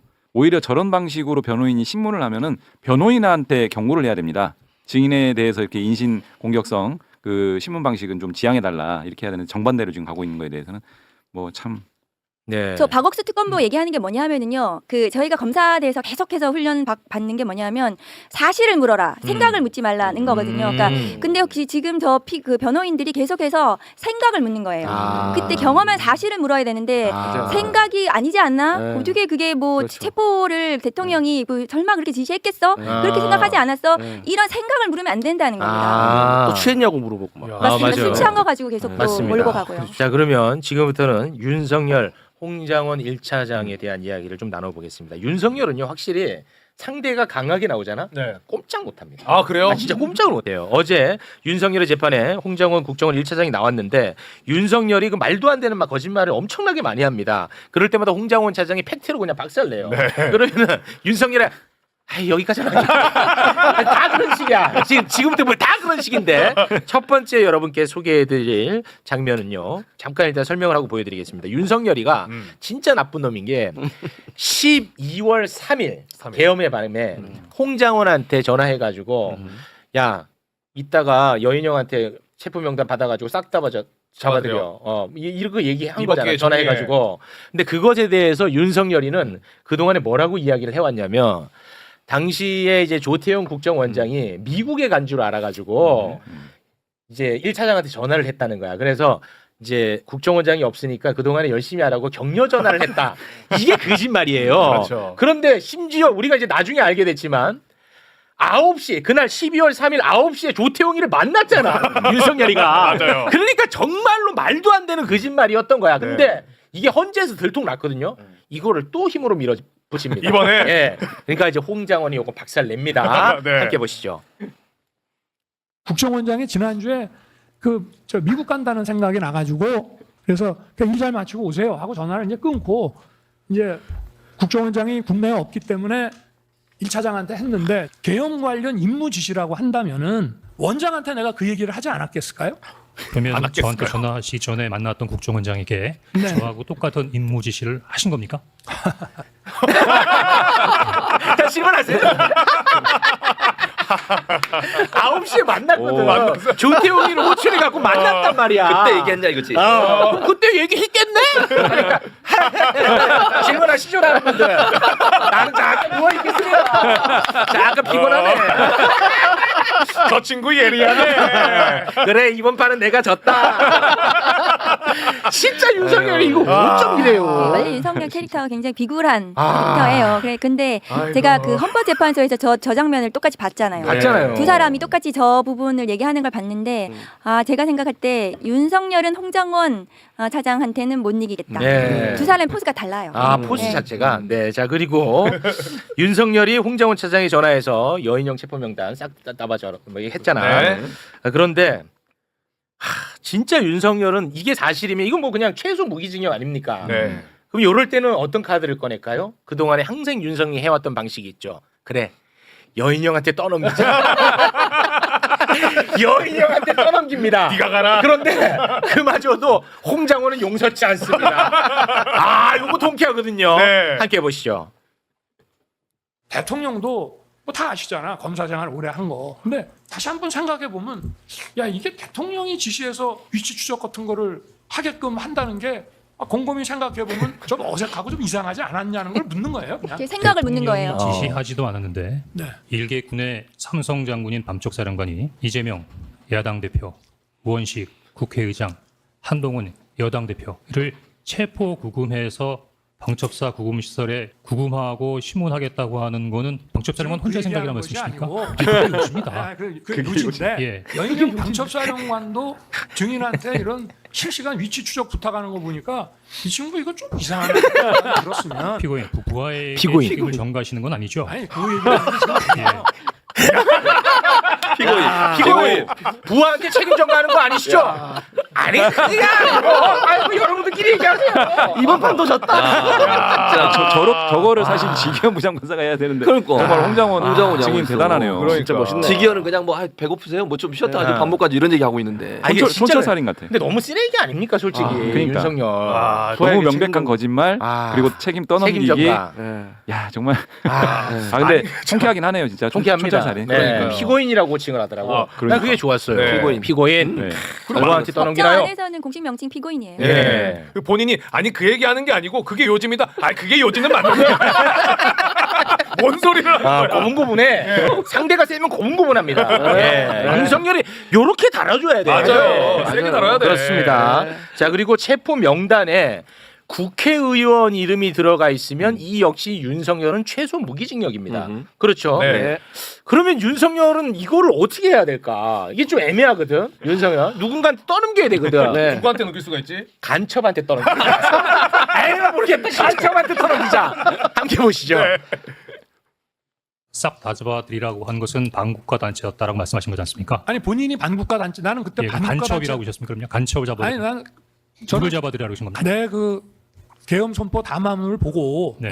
증인은 그 내가 다 잡아들이라는 얘기에서 이거를 반국가 단체로 이해를 했다고 지금 아까도 계속 얘기를 하셨잖아요. 네. 네. 네. 그러니까 반국가 단체라고 하는 것이 바로 이 저 대공수사 대상이 되는 뭐 간첩이라든가 방첩 수사의 대상이 되는 사람들 아니겠어요? 그러면 저기 이재명, 됐어요. 우원식, 한 반국가 단체나 간첩은 아니지 않습니까? 윤석열 맞지? 야, 씨, 안 도와주냐? 야, 씨, 보고만 있냐? 야, 보고만. 근데 이거 되게 중요한 장면인 게 싹 다 잡아들여는 했다는 거야.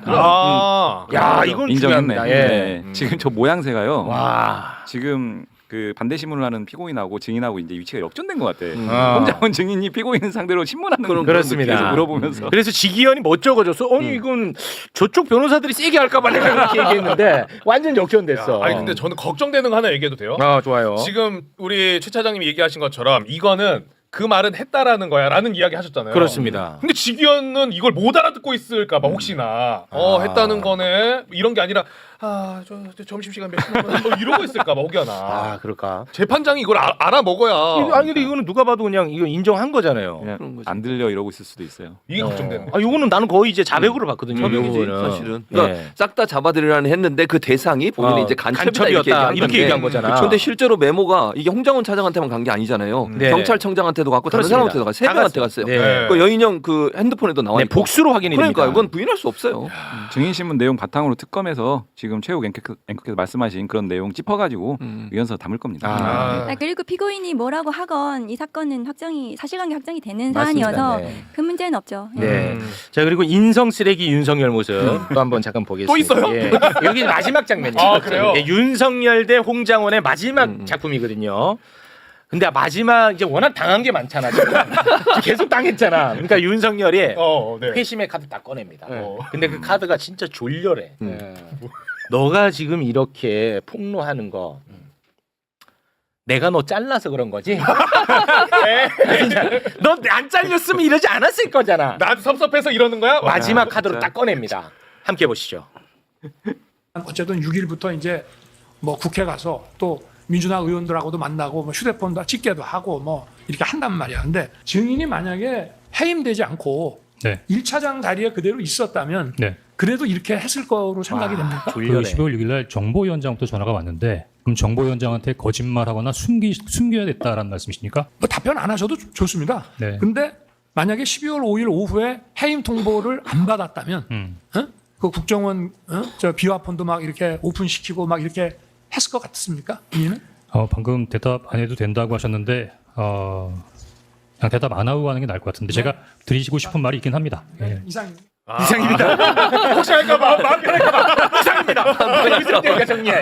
핵식도 변심할까봐. 저 하고 싶은 얘기 했었어요. 했어야 돼. 해야 돼. 정말 중요하네요. 조금만 더 긁었으면 그러니까. 했을 것 같은데. 뭔가 우리가 알지 못하는 뭔가 나왔을 것 같은데. 조태용 국정원장의 범죄 사실에 이 부분 빠졌거든요. 홍장원에 대한 사직 강요. 저것이 직권남용에 해당할 수 있어요. 그런데 저 부분이 빠졌고 사실은 윤석열은 그걸 아는 거예요.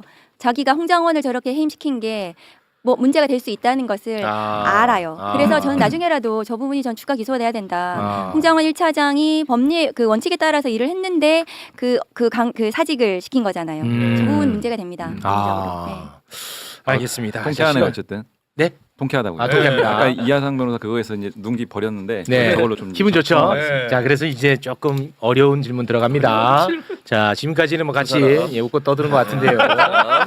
이용우 의원님 그리고 강성필 부대변인님 요 얘기 하나 좀 여쭤보겠습니다. 검찰총장 대행하고 서울중앙지검장이 대장동 항소 포기를 결정했죠. 거기에 대해서 검사들이 집단 반발했습니다. 지들끼리 뭐 시끄럽게 한 겁니다.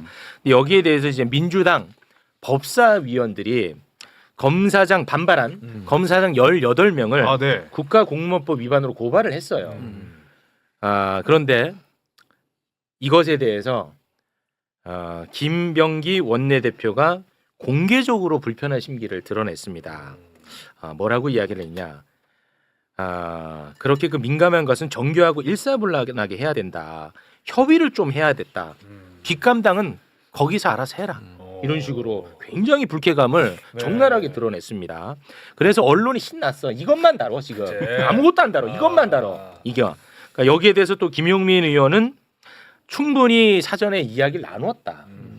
그런데 그 이야기 나눈 것을 좀 가볍게 들었던 것 같다. 이렇게 또 이야기를 했거든요. 언론이 이것만 다룬다고 지금. 그러니까요. 저는 자 일단 제가 미리 질문하기 전에 저는 김병기 원내대표가 이야기하는 주장 그리고 법사위원들이 이야기하는 주장 다 일리 있다고 보는 입장입니다.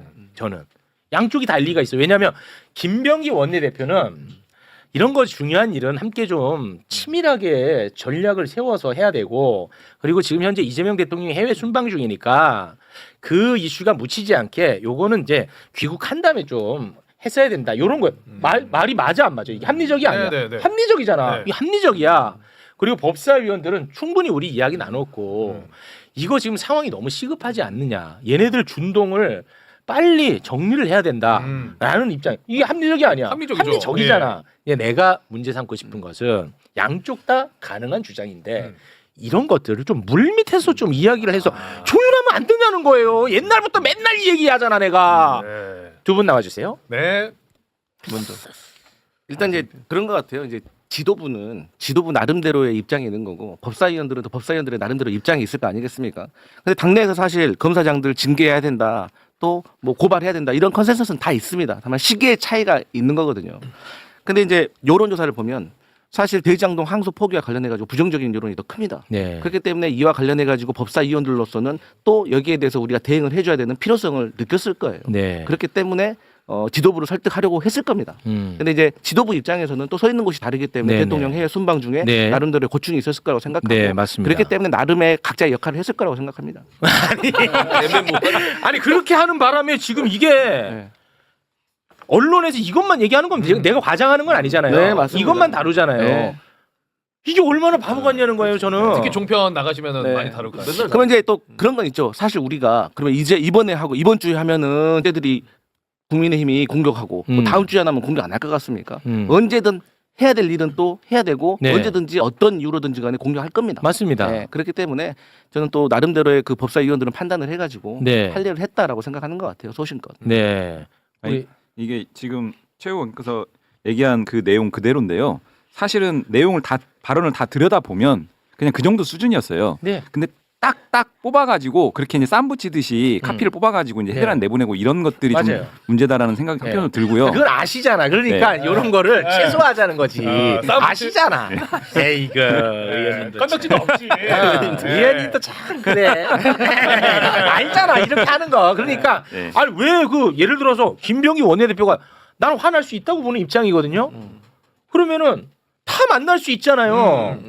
그럼 법사위원들 아니 왜 그렇게 했어? 아 우리는 조율해야지. 참 답답하네. 하면 문제가 없잖아요. 네. 아니 근데 그러네요. 근데 법사위 차원에서 저는 이제 제3자적인 그 시각에서 법사위 계속 그 진행하는 와중에 검사장들의 집단 성명이 발표되자마자 법사위 차원에서는 고발 얘기를 했었고 논의를 했습니다. 네. 그 당시 그리고 정성호 장관님이 이제 법사위 회의 잠깐 오셨을 때 저희들 모였을 때 그때도 얘기가 나왔었습니다. 네. 장관님 계신 자리에서도 이것은 고발해야 되는데 네. 그런데 공수처가 아까 말씀드렸다시피 이 국가공무원법 위반에 대해서 수사건이었기 때문에 그러면 이것은 검찰이 스스로 수사를 하거나 기소를 하지 않을 거기 때문에 그렇죠. 이것은 그러면 경찰이 수사건이 있고 그럼 국수본에 고발을 해야 된다. 그런 논의는 계속해서 했었거든요. 장관님 계신 자리에서도 했고 네. 법사위에서도 계속 했었습니다. 네. 제가 원내 부대표로 딱 이것만 말씀드리면 네. 그 고발을 해서는 안 된다라거나 또는 고발할 대상이 안 된다라거나 또는 책임 추궁이 이제 조금 소강 상태니까 일단은 좀 상황을 보자라거나 뭐 이런 취지는 전혀 아니고요. 네. 대통령 순방 기간에 네. 자꾸 다른 이슈로 맞아요. 네. 이런 그 성과들이 좀 묻히는 거에 맞습니다. 대해서 좀 여러 가지 의견들이 있어 왔으니까 네, 맞아요. 타이밍의 문제였던 것 같아요. 맞아요. 그 지점을 그 언급했던 거고 네. 그 지점과 관련해서 또 김용민 간사 등 포함해서는 네. 기존에 좀 상이한 부분이 있는데 네. 사실 그 시기까지 상이한 건 아니니까 네, 네. 그런 부분들에 대한 뭐 의견을 좀 주고받은 거기 때문에 네. 뭐 크게 문제될 건 없습니다. 네. 아니 그게 문제될 거 없죠. 저도 그렇게 생각합니다. 이게 뭐 이렇게까지 심각한 문제야. 근데 이제 우리 당원하고 지지자들은 사실 검사장들이 잘못했는데 이것도 이렇게 어물쩍 넘어가잖아요. 그러니까 이 검사들이 또 준동한다. 계속 또 준동하고 네. 반발하고 맞죠. 유언비어 퍼뜨리고 그걸 이어받아서 국민이 또 공격하고 그러니까 대통령 지지율, 정당 지지율 또 떨어지는 거기 네. 때문에 또 적절한 타이밍에 대응을 또 해줘야 된다는 네. 그런 여론도 있기 때문에 그러니까 뭐 그거는 아까 반드시 할 거예요. 네. 네. 두 분의 말씀을 종합해서 말씀을 드리면 저도 제 3자 입장에서 민주당 당원이 아니니까 아들의 입장에서 그러니까 대통령이 순방 중이니 이걸 타이밍만 잘 맞추면 사실은 큰 문제는 없었던 것 같아요. 조금 이제 빨리 진행되다 보니까 그게 정무적 판단이라는 게 들어가야 돼. 원내대표는 아무래도 이제 원내 전체를 이렇게 운영하는 입장이니까 정무적 판단을 하시는 부분이 좀 큰 것 같고 법사위원들은 이제 이게 원칙이니까 저는 동의해요. 그거 해야 된다고 보는데 원칙적 부분을 하는 부분이 좀 앞서다 보니 타이밍이 좀 안 맞았던 것 같아요. 그러니까 이제 최욱 씨가 우려하는 거 저도 같은 우려예요. 아 그래요? 물 밑에서 협의를 하고 네. 행동을 옮기면 아무 문제 없잖아요. 전혀 없지. 그러니까 이게 이제 불거지는 게 문제인 거예요. 맞아요. 그러면 종편이 계속 공격을 하니까. 예, 맞아요. 그래서 공격의 빌미를 주지 않기 위해서는 좀 더 소통을 강화했으면 좋겠어요. 맞아. 오늘 두 분이 가시면서 악수도 하고 이러면 소통하고. 둘이요? 그럴 거 아니에요. 두 분은 뭐 그럴 그런가요? 거예요. 영향력도 없고 두 분은. 네. 원내대표단과 예를 들면 뭐 법사위든 어디든 상임위 간에 소통이 좀 잘 이루어지면 네. 사실 이게 큰 문제는 안 될 거라고 봅니다. 네. 알겠습니다. 가족의 입장에서는 저는 이제 이런 생각 바꿨으면 좋겠어요. 검사장 나부랭이들을 고발한다고 그게 뭐 그래 큰 아, 일이겠어요. 그러니까. 그게 뭐 그렇게 언론에서 나도 그렇게 참 다룰 그래요. 일인지도 일부러 그래. 모르겠어요. 저도 그런 상황이거든요. 아니 법을 위반하면 누구든 그러니까. 수사 받아야 되는 거 아닙니까? 맞아요. 맞는 그냥 그 수사 받으면 되잖아요. 본인들 수사 잘한다니까 나가서 네. 핸드폰도 압수 당하고 네. 가서 조사 받고 네. 기소 당해가지고 재판 잘 받고 네. 그러면 되지. 뭐 검사장 고발했다고 해서 그게 네. 큰 일은 아닙니다. 그러니까 아니 해수부 국장은 어떻게 고발했다고 난리 난 적 있냐고. 없죠. 없잖아. 없죠. 근데 심지어 이런 건을 수사했던 애들이 검사야.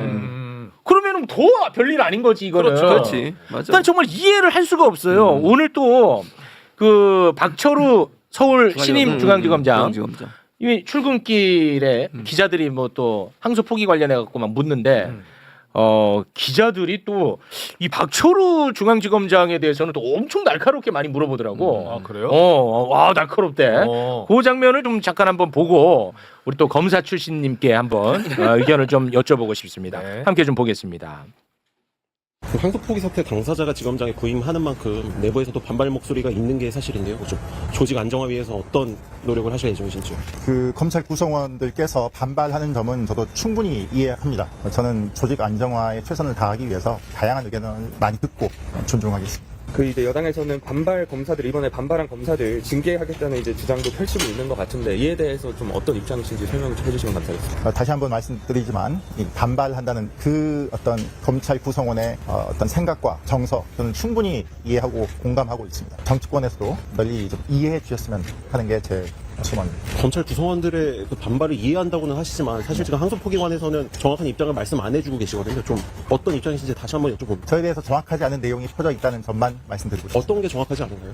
여기서 말씀드리기 적절치 않습니다. 당시 항소성 포기 결정이 맞는 거라고 그 부분에 대해서는 제가 언급하는 것은 적절치 않겠습니다. 그래도 담당 책임자셨는데 항소 포기에 대해서 검찰 구성원들께서 많이 반발 수긍하지 못하는 점에 대해서는 저도 충분히 이해하고 공감한다는 점 말씀드립니다. 충분히 이해하고 공감하면 입장을 말씀해 주셔야 되는 거 와, 아니에요? 아니 이해하고 공감한다고 하지 않습니다. 네네. 항소 포기가 적절했다고 보시는지를 저희는 여쭙니다. 그러니까 제가 거기에 대해서 언급하는 건 적절치 않은 것 같습니다. 검찰청 폐지에 대해서는 동의하십니까? 오늘 저기 중앙지검장 그 취임하는 거니까 오늘 여기까지만 진행하겠습니다. 하나만 더. 와, 그동안에 보지 못했던 장면이에요. 윤석열한테 저렇게 질문 좀 하지. 그때는 하지도 못하고 그러니까 입고 있더니 뭐 하는 짓이에요, 진짜. 근데 지금 이제 박철우 신인 중앙지검장에 대해서 뭐 한동훈 등등 검찰주의자들이 엄청나게 세게 비판을 해서 저는 뭐 이분에 대해서는 비판하고 싶지는 않은데 저는 이번 대답은 정말 짜증이 많이 나더라고. 공감.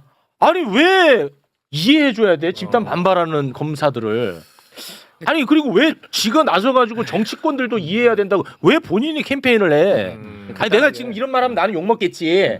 이분 좋아하더라고 또 사람들은. 그래요? 근데 나는 근데 정말 화가 났어요 이거 보고. 그러니까 이제 지검장 취임하셨으니까 이제 원론적인 답변하시고 이제 뭐 대변인 통해 가지고 또 답변을 하겠다라고 하고 들어가시면 되는데 조금 얘기를 많이 하시니까 친절하신 분 같아요. 제가 봤을 때는. 근데 그럴 필요가 없었는데. 친절하면은 그냥 아웃백에서 일해. 어서 오세요. 사족했다고 생각합니다. 그럼요. 아니 왜 그런 얘기를 합니까? 그 박철우 30기 그 검사이고 박철우 스타일이에요. 저게 그리고 항소 포기 지금 본인이 당사자인 것, 그러니까 언론에서 당사자로 이렇게 언급이 되고 있는데 전혀 아니고 제가 보기에는 왜냐하면 대검 반부패 부장은 총장의 참모, 그러니까 대검 차장의 참모이기 때문에 본인 의견이 중요하지 않아요. 이 사건은 항소 포기는 대검 차장과 중앙지검장 둘이서 결정한 겁니다. 네. 그래서 박철우 뭐 지금 검사장이 이 사건에 뭐 자기가 막 나서가지고 항소 포기를 주도했다고 보기 어렵습니다. 네. 그리고 그 박철우 입장에서는 지금 뭐 조직이 좀 약간 혼란스럽고 하니까 저 정도 수준에서 좀 이렇게 안정화시키려고 하는 발언인 것 같은데 조금 더 국민의 입장을 생각해야 된다. 그 박철우 검사가 막 그렇게 반윤으로 선명하게 무슨 역할을 했던 사람이 아니에요. 네, 그래서 개혁적인 검사로 보기도 어렵고 그냥 굉장히 전형적인 검사인데 다만 그렇다고 해서 친윤은 아닌 것이 다행이다. 저는 그 정도로 보고 지켜보려고 하고 있습니다. 네, 지금도 봐 다 나 욕하거든. 왜 박철우를 까냐고. 아니 왜 박철우를 왜 이렇게 또 좋아해? 나는 진짜 이해를 못하겠어. 아니 세상에 집단 반발하는 사람들에 대해서 왜 검찰만 이해를 해줘야 돼 매번. 검찰이 뭔데. 그러네. 근데 나를 욕하잖아. 이 재밌다니까 이런 거 보면. 항소포기 당부에 대해서 저렇게 집요하게 질문하는 게 좀 언론에 대해서도 좀 이해하기가 좀 어려운 부분이 있네요. 네. 저렇게까지 물고 늘어지면서. 저희 검찰의 시각이에요. 검찰 시각. 검찰 시각이에요. 저게 검찰 법조 기자들이 검사들하고 친윤 검찰, 정치 검찰들하고 입장이 비슷하게 해서 질문이 저렇게 나오는 것 같습니다. 네, 알겠습니다. 자, 오늘 뭐 준비한 내용이 좀 많이 있는데 요거는 다시 이제 넘어가고 오늘 또 전문 기자님들 두 분이 나오시거든요. 본인이 직접 취재해서 나오시는 분들입니다. 자, 우리 두 의원님과는 여기서 좀 인사를 나눠야 될 것 같은데 끝으로 하실 말씀 있으면 한마디씩 들으면서 마무리 짓겠습니다. 네, 저부터 하면 일단은 이제 법사위에서 그 사법개혁을 출발할 겁니다. 12월에. 그래서 저희들이 이 조희대, 지기현의 이 저런 이 말도 안 되는 부적절한 재판 진행이나 그동안의 행태들을 이제 바꾸고 사법개혁을 제대로 하겠다는 말씀을 드리고 국민과 함께 하겠다는 말씀을 드리고 많은 지지 부탁드립니다. 네, 근데 참 그 사법개혁, 검찰개혁이라는 게 참 어렵네요. 네, 진짜 이게 쉬운 일이 아닌 것 같습니다. 네, 이용우 의원님. 인생 얘기 한 가지만 하면요. 그 이재명 대통령께서 이제 산업안전 산재 예방을 계속 강조하고 계셨는데 오늘 기후노동위원회 법안 소위에서 산업안전보건법 관련 내용들을 7개나 처리하고 왔습니다. 법 제도 정책적으로 근본적인 어떤 대책을 마련하겠다. 민주당이 앞서서 하겠다. 그 말씀드리겠습니다. 아유, 함께해 주신 두 분 대단히 고맙습니다. 감사합니다. 자, 뭐야 저 다 가네? 여기 남아있는 사람 한 명도 없네. 뭐야? 저분은 뭐 하시다 가는 거죠? 종편 가시나? 오늘 안 가시죠? 이따 가야죠. 배웠으니까 또 써먹어야지. 써먹어야지. 가서 싸워야지. 혼내줘야지. 네. 자, 오늘 이제 크게 두 가지 이야기를 할까 합니다. 네. 하나는 김건희의 남자 세강자 이야기. 그리고 또 하나는 2차 계엄 시도 정황. 예, 굉장히 그 중요한 이슈들입니다. 이 두 가지 다. 두 가지와 관련해서 가장 열심히 취재한 두 분이 나와 주셨습니다. 먼저 세강자 이모 씨를 집중 취재한 분입니다. 일요시사의 김성민 기자, 박수로 맞이합니다. 네. 안녕하십니까. 네, 김성민 기자라고 합니다. 잘생겼네. 고맙습니다. 네. 햇빛은 안 본다고 봐야겠죠. 얼굴이 하얗네. 선크림을 좀 많이 바르고 하얘. 네. 우리 매불쇼는 좀 어떻게 아시나요? 아, 예. 지금 또 우리 오혁진 기자 요즘 나오고 하다 보니까 그래요? 저도 좀 많이 즐겨보고 있었습니다. 근데 저는 두 분이 같은 언론사 기자인지는 몰랐어요. 근데 같은 언론사 기자네요. 그러니까요. 네. 자, 그리고 2차 계엄의 정황 집중 취재를 하고 있는 분입니다. 일요시사 오혁진 기자, 박수로 맞이합니다. 네, 반갑습니다. 네, 고맙습니다. 두 분은 어떻게 선후임이 되나요? 선배가 선배고요. 선배가 선배고. 저보다 한 5살 정도 많고. 그러니까 저랑 이제 2020년부터 황하나 마약 사건이랑 김미영 팀장 같이 이제 한 3, 4년 정도 취재하면서 가까운 분이에요? 네네네. 근데 저희가 두 분이 가까운 줄, 먼 줄도 모르고 각각 섭외한 거예요. 그래요? 네. 되게 신기해, 그래서. 회사에서 바로 옆자리입니다. 너무 신기해. 이렇게 앉아 있습니다. 그러니까 두 분을 같이 섭외한 게 아니야. 그래요? 사안별로 그냥 이 세 강자 누가 지금 취재 제일 잘했나 봤더니 이분인 거야. 그 2차 계엄 누군가 했더니 저분이야. 근데 옆자리였어. 신기합니다. 두 분 앉아서 너도 매불쇼 정한 거야? 그거 언제 하셨어요? 두 분 같이 나온다는 거. 오늘 오전에 점심 먹고 왔습니다. 이게 재밌어. 신기해. 대단히 신기합니다. 네. 고맙습니다. 도이치모터스의 주포이자 김건희에게 건진을 소개한 사람이자 김건희와 밀접한 관계에 있는 남자이자 2층에서 뛰어내린 남자. 다시 한번 김건희와 그 남자가 나눈, 이모 씨가 나눈 카톡 한번 오랜만에 보고 갈까요? 난 진심으로 너가 걱정되어서 할 말 못할 말 다 하는데 내 이름 다 노출시켜버리면 난 뭐가 돼? 김건희 내 이름 알고 있어. 도이치는 손 뗄 거야.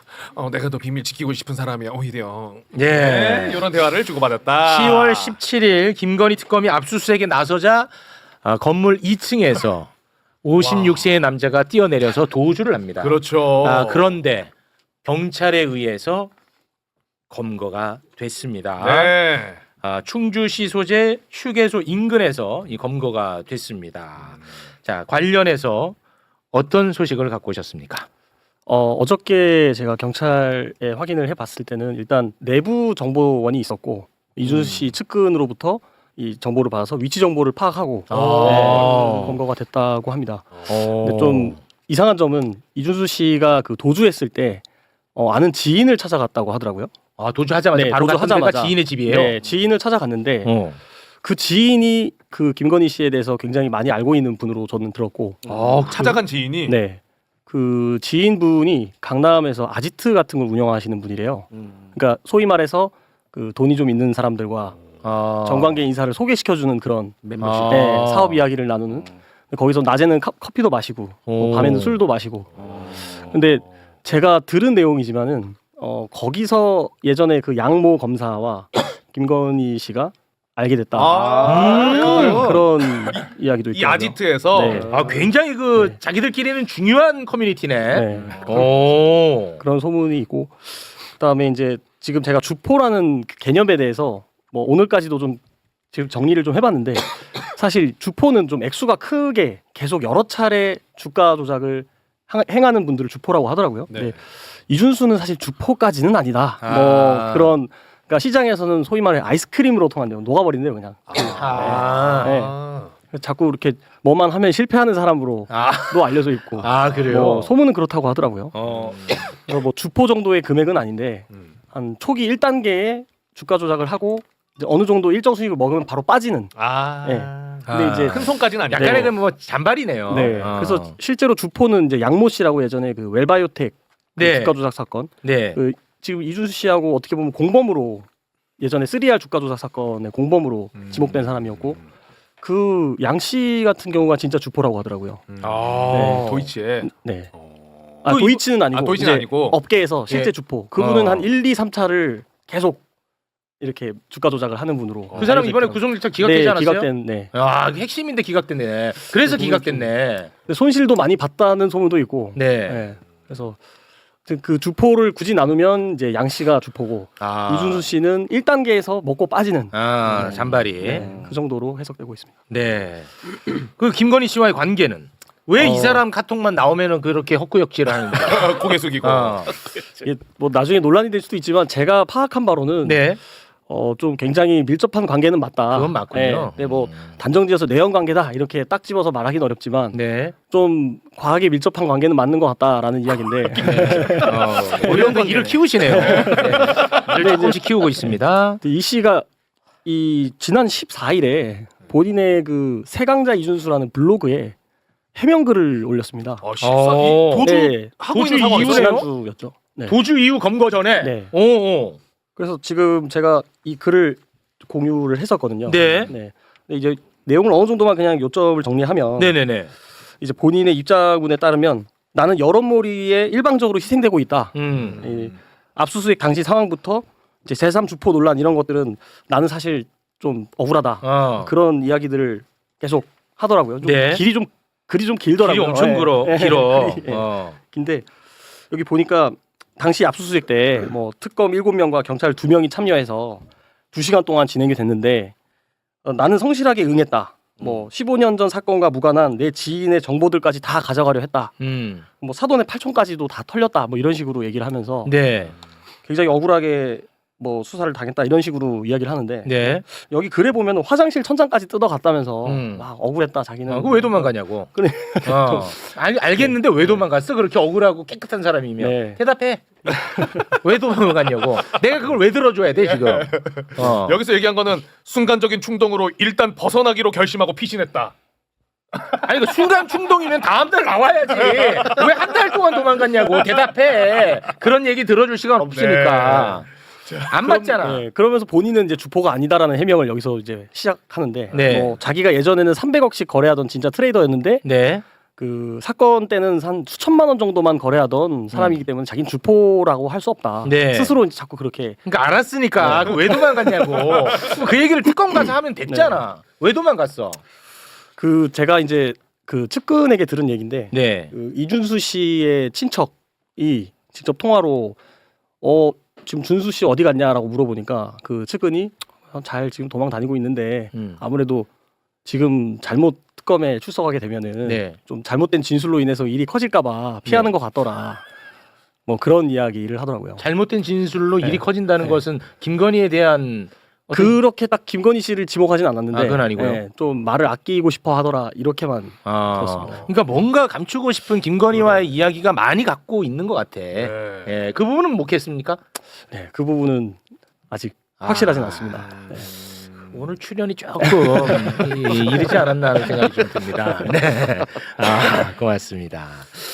자, 그러면 다 하셨나요? 아니요, 그래서 이제 뭐 이 본인이 해명한 글에 보면은 이 본인은 그냥 주식 매도 조언일 뿐이다. 같이 공모하자는 게 아니었다. 김건희 씨에게 자기 조언만 했을 뿐인데 실제로 행위를 한 거는 김건희 씨 아니냐. 그러니까 자기는 책임이 없다. 왜 도망갔냐고. 그만 얘기하고 내 그런 얘기 들어줄 시간이 없어. 왜 도망갔냐고. 안 맞잖아. 아직 뭐 본인이 왜 도망갔는지에 대해서는 불리한 입장을 얘기할까 봐 그렇다. 그렇게만 알려져 있습니다. 대단히 고맙습니다. 자, 그러면 2차 계엄의 시도로 좀 넘어가도 될까요? 기자님? 예. 일단 넘어가시죠. 고맙습니다. 말씀드리는 순간 또 별로 들을 게 없다고 생각했는지 바로 나가버립니다. 자고 일어납니다. 고맙습니다. 자, 2차 계엄의 시도 한번 이건 진짜 큰 일이거든. 2차 계엄의 시도. 제가 그 강호필 사령관이랑 최근까지 연락을 했거나 만나셨거나 했던 분들을 직접 만나서 인터뷰하고 취재한 내용인데요. 지작 사령관. 그 강호필 사령관님이 최근에 서울에 올라오셨어요.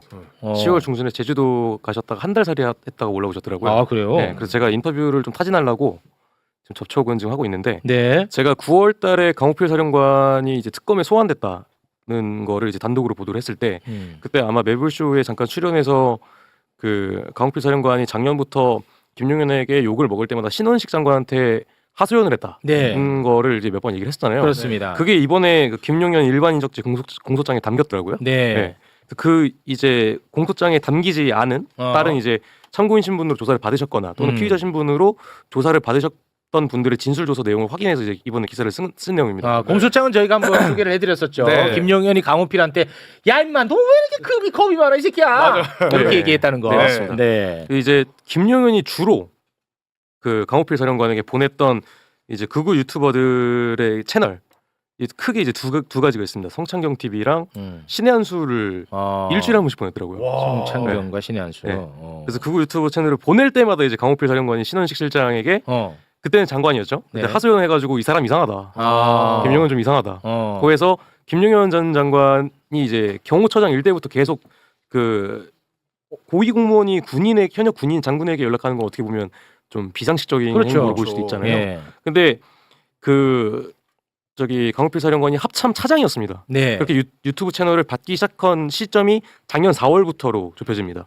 합참 차장이 되고 나서부터 이제 유튜브 링크를 받기 시작했고 그러면서 이 사람 좀 이상한 사람이다라고 판단을 하고서 신은식 장관에게 하소연을 하니까 노상원이 갑자기 5월달부터 강호필 사령관한테 연락을 하기 시작합니다. 노상원이 강호필한테 5월부터 연락합니다. 네, 맞습니다. 두 사람은 원래 알던 사이였습니다. 노상원이랑 강호필은 박근혜 정부 청와대 때 같이 근무했거든요. 그래서 이제 너가 별 4개까지 달고 싶으면 잘 좀 받아 좀 연락 좀 하고 김용현 경호청장에 대해서 이렇게 밀어내지 마라. 밀어내지 마라. 군 인사권의 실세다라고 해서 노상원의 조언을 들으셨던 것 같아요.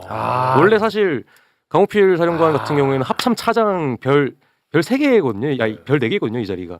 이 자리에서 그냥 벗어났어야 되거나 그냥 이제 옷을 벗고 나가셨어야 되는데 지작사령관으로 갑자기 가시거든요. 계엄 직전에. 그래서 제가 봤을 때는 뭐 일각에서 육군 참모총장을 나중에 노렸던 게 아니냐 이런 얘기를 하시는데 그 가능성도 없지 않아 좀 있었던 것 같습니다. 원래는 이제 강호필이 김용현 저 이상한 새끼다 이렇게 생각했는데 네네네. 노상원의 조언을 좀 듣고 마음을 좀 바꿔서 그 덕에 좀 지작사령관까지 가지 않았을까 네, 그런 이야기입니다. 그리고 이제 그 김용현이 강호필에게 왜 쓸데없는 얘기하고 돌아다니냐 심기용호한다 뭐 이런 식으로 이제 진술을 했잖아요. 네. 근데 그때 당시 이제 강호필 사령관에게 직접 얘기를 들으신 분의 말씀으로는 여인영 전 방첩사령관이 그 강호필 사령관이 자기 이제 육사 동기들 육군 육사 47기들 중에서 가장 친하게 어울리신 분들이 있어요. 그게 이제 김규하 지금 육군 참모총장입니다. 그 전에 이제 미사일 사령관이었죠. 그분이 이제 또 한남동 관저로 김용현이 불러가지고 이제 갈 뻔했던 사람이기도 하거든요. 그래서 이제 너가 승진하고 싶으면 너가 친하게 지내야 될 사람들의 명단을 막 불러줍니다. 그리고 이제 여인현 방첩사령관이 강호필 사령관에게 뭐 박모 전 정보사 여단장 그리고 누구랑 어울리지 마라. 너가 그 사람들이랑 어울리면 넌 친구 못한다. 그래서 이제 강호필 사령관도 실제로는 친한데 이제 그때부터 좀 거리를 뒀던 것 같아요. 여인형 말 듣고 완전히 그냥 그 뭐 제 표현입니다만 가스라이팅 당했다고 봐야겠네. 예, 맞습니다. 근데 그러시다가 이제 평양 무인기 침투 그때부터 강호필 사령관이 갑자기 또 마음 바꿔요. 이건 일이 너무 커지니까. 이제 자기는 진짜로 진급까지만 하려고 했는데 뭐 김용현이 갑자기 좀 미친 짓을 하다 보니까 와 이거 진짜 전쟁 날라고 하나? 그렇게 생각을 좀 하셨던 것 같아요. 덜컥 겁이 났나 보네. 네. 그래가지고 이제 그 아까 저기 앵커님께서 말씀하셨던 것처럼 야 임마 너는 왜 이렇게 겁이 많아? 라고 해가지고 신원식이 이제 그 김용현에게 그럽니다. 너는 군 인사 개입한 것도 모자라서 잠시만요. 그 워딩 자체가 왜 선을 넘냐? 왜 선을 넘냐? 대통령 보좌나 잘해라. 라고 이제 신원식이 김용현에게 얘기를 합니다. 참고로 신원식이가 김용현보다 한 기수 선배입니다. 네. 저희는 지금까지 신원식이 굉장히 이상한 붕짜자 이상한 사람이라고 생각을 했잖아요. 네. 근데 이 판국에서는 제일 정상적이었던 사람인 것 같아요. 네. 저렇게 합리적일 수 없습니다. 네. 그리고 이제 강호필 사령관이 2차 계엄을 이제 실제로 벌어지려고 했는데 막았던 정황이 한 가지 있습니다. 자, 그 얘기가 이제 핵심입니다. 이제 요거를 이제 정확하게 해주셔야 됩니다. 그게 12월 4일 새벽 1시 1분에 국회에서 계엄 해제 요구안을 가결시킵니다. 그러면 윤석열이가 바로 해제 선포를 해야 되는데 거의 새벽 4시까지도 선포하지 않았거든요. 그 사이에 2차 계엄을 준비했던 것 아니냐. 이런 이제 정황을 포착한 거거든요. 자, 그거를 정확하게 잘 정리해 주시기 바라겠습니다. 우선 강호필 사령관이 올해 1월 14일 국회 국정조사 특별위원회에서 그 지난해 12월 4일 오전 2시 40분 출동 준비가 가능하냐는 문의가 있었고 계엄사의 한 중령으로부터 7군단의 문의가 와서 7군단이 지작사 참모장에게 전화를 했고 구체적으로는 이신속 대응사단장이 7군 단장에게 보고했고 7군 단장이 지작사 참모장에게 참모장이 자신에게 보고를 했는데 즉시 중지 명령을 했다고 한번 증언을 했던 적이 있습니다. 야, 네. 그러니까 이거는 계엄해제 요구안이 가결된 이후 새벽 2시 40분에 네네. 출동 준비할 수 있느냐라고 지시가 내려왔는데 그거를 타고 와가지고 강호필이가 그걸 거부했다는 거죠? 네, 맞습니다. 이거는 이미 국회에서도 언급이 됐던 내용이고 네. 그래서 박완수 전 계엄사령관이 자기는 그런 지시를 한 적이 없다고 밝힌 적이 있습니다. 네. 근데 이제 제가 이제 취재를 해서 그 특검 쪽에다 확인한 내용은 김용현 전 장관이 노상원에게 물어봅니다. 이제 뭘 어떻게 더 해야 되냐. 전화 통화합니다. 그래가지고 이제 김용현이 노상원 사령관에게 지작사가 아직 남아 있으니까 빨리 전화라도 해서 동원해야 되는 거 아니냐라고 노상원에게 얘기합니다. 그래서 노상원이 실제로 그 2시 반 이전에 강호필에게 여러 번 전화를 합니다. 노상원은 이제 가까운 사람이니까. 그래서 강호필이 전화를 다 씹어요. 강호필은 약간 쫄았네 거기서는. 그래서 이제 전화를 안 받으니까 그 이후에 이제 이런 말합니다. 그 노상원이 김용현에게 살길 찾읍시다. 강호필이 이제 연락 두절되니까 그때서야 단념했나 보네. 와, 그게 이제 그 한 시겁했다. 3달 전부터 보도가 이렇게 조금씩 나왔던 게 그 이제 김용현이 이제 노상원이랑 통화를 했다. 그때 잠깐 새벽에.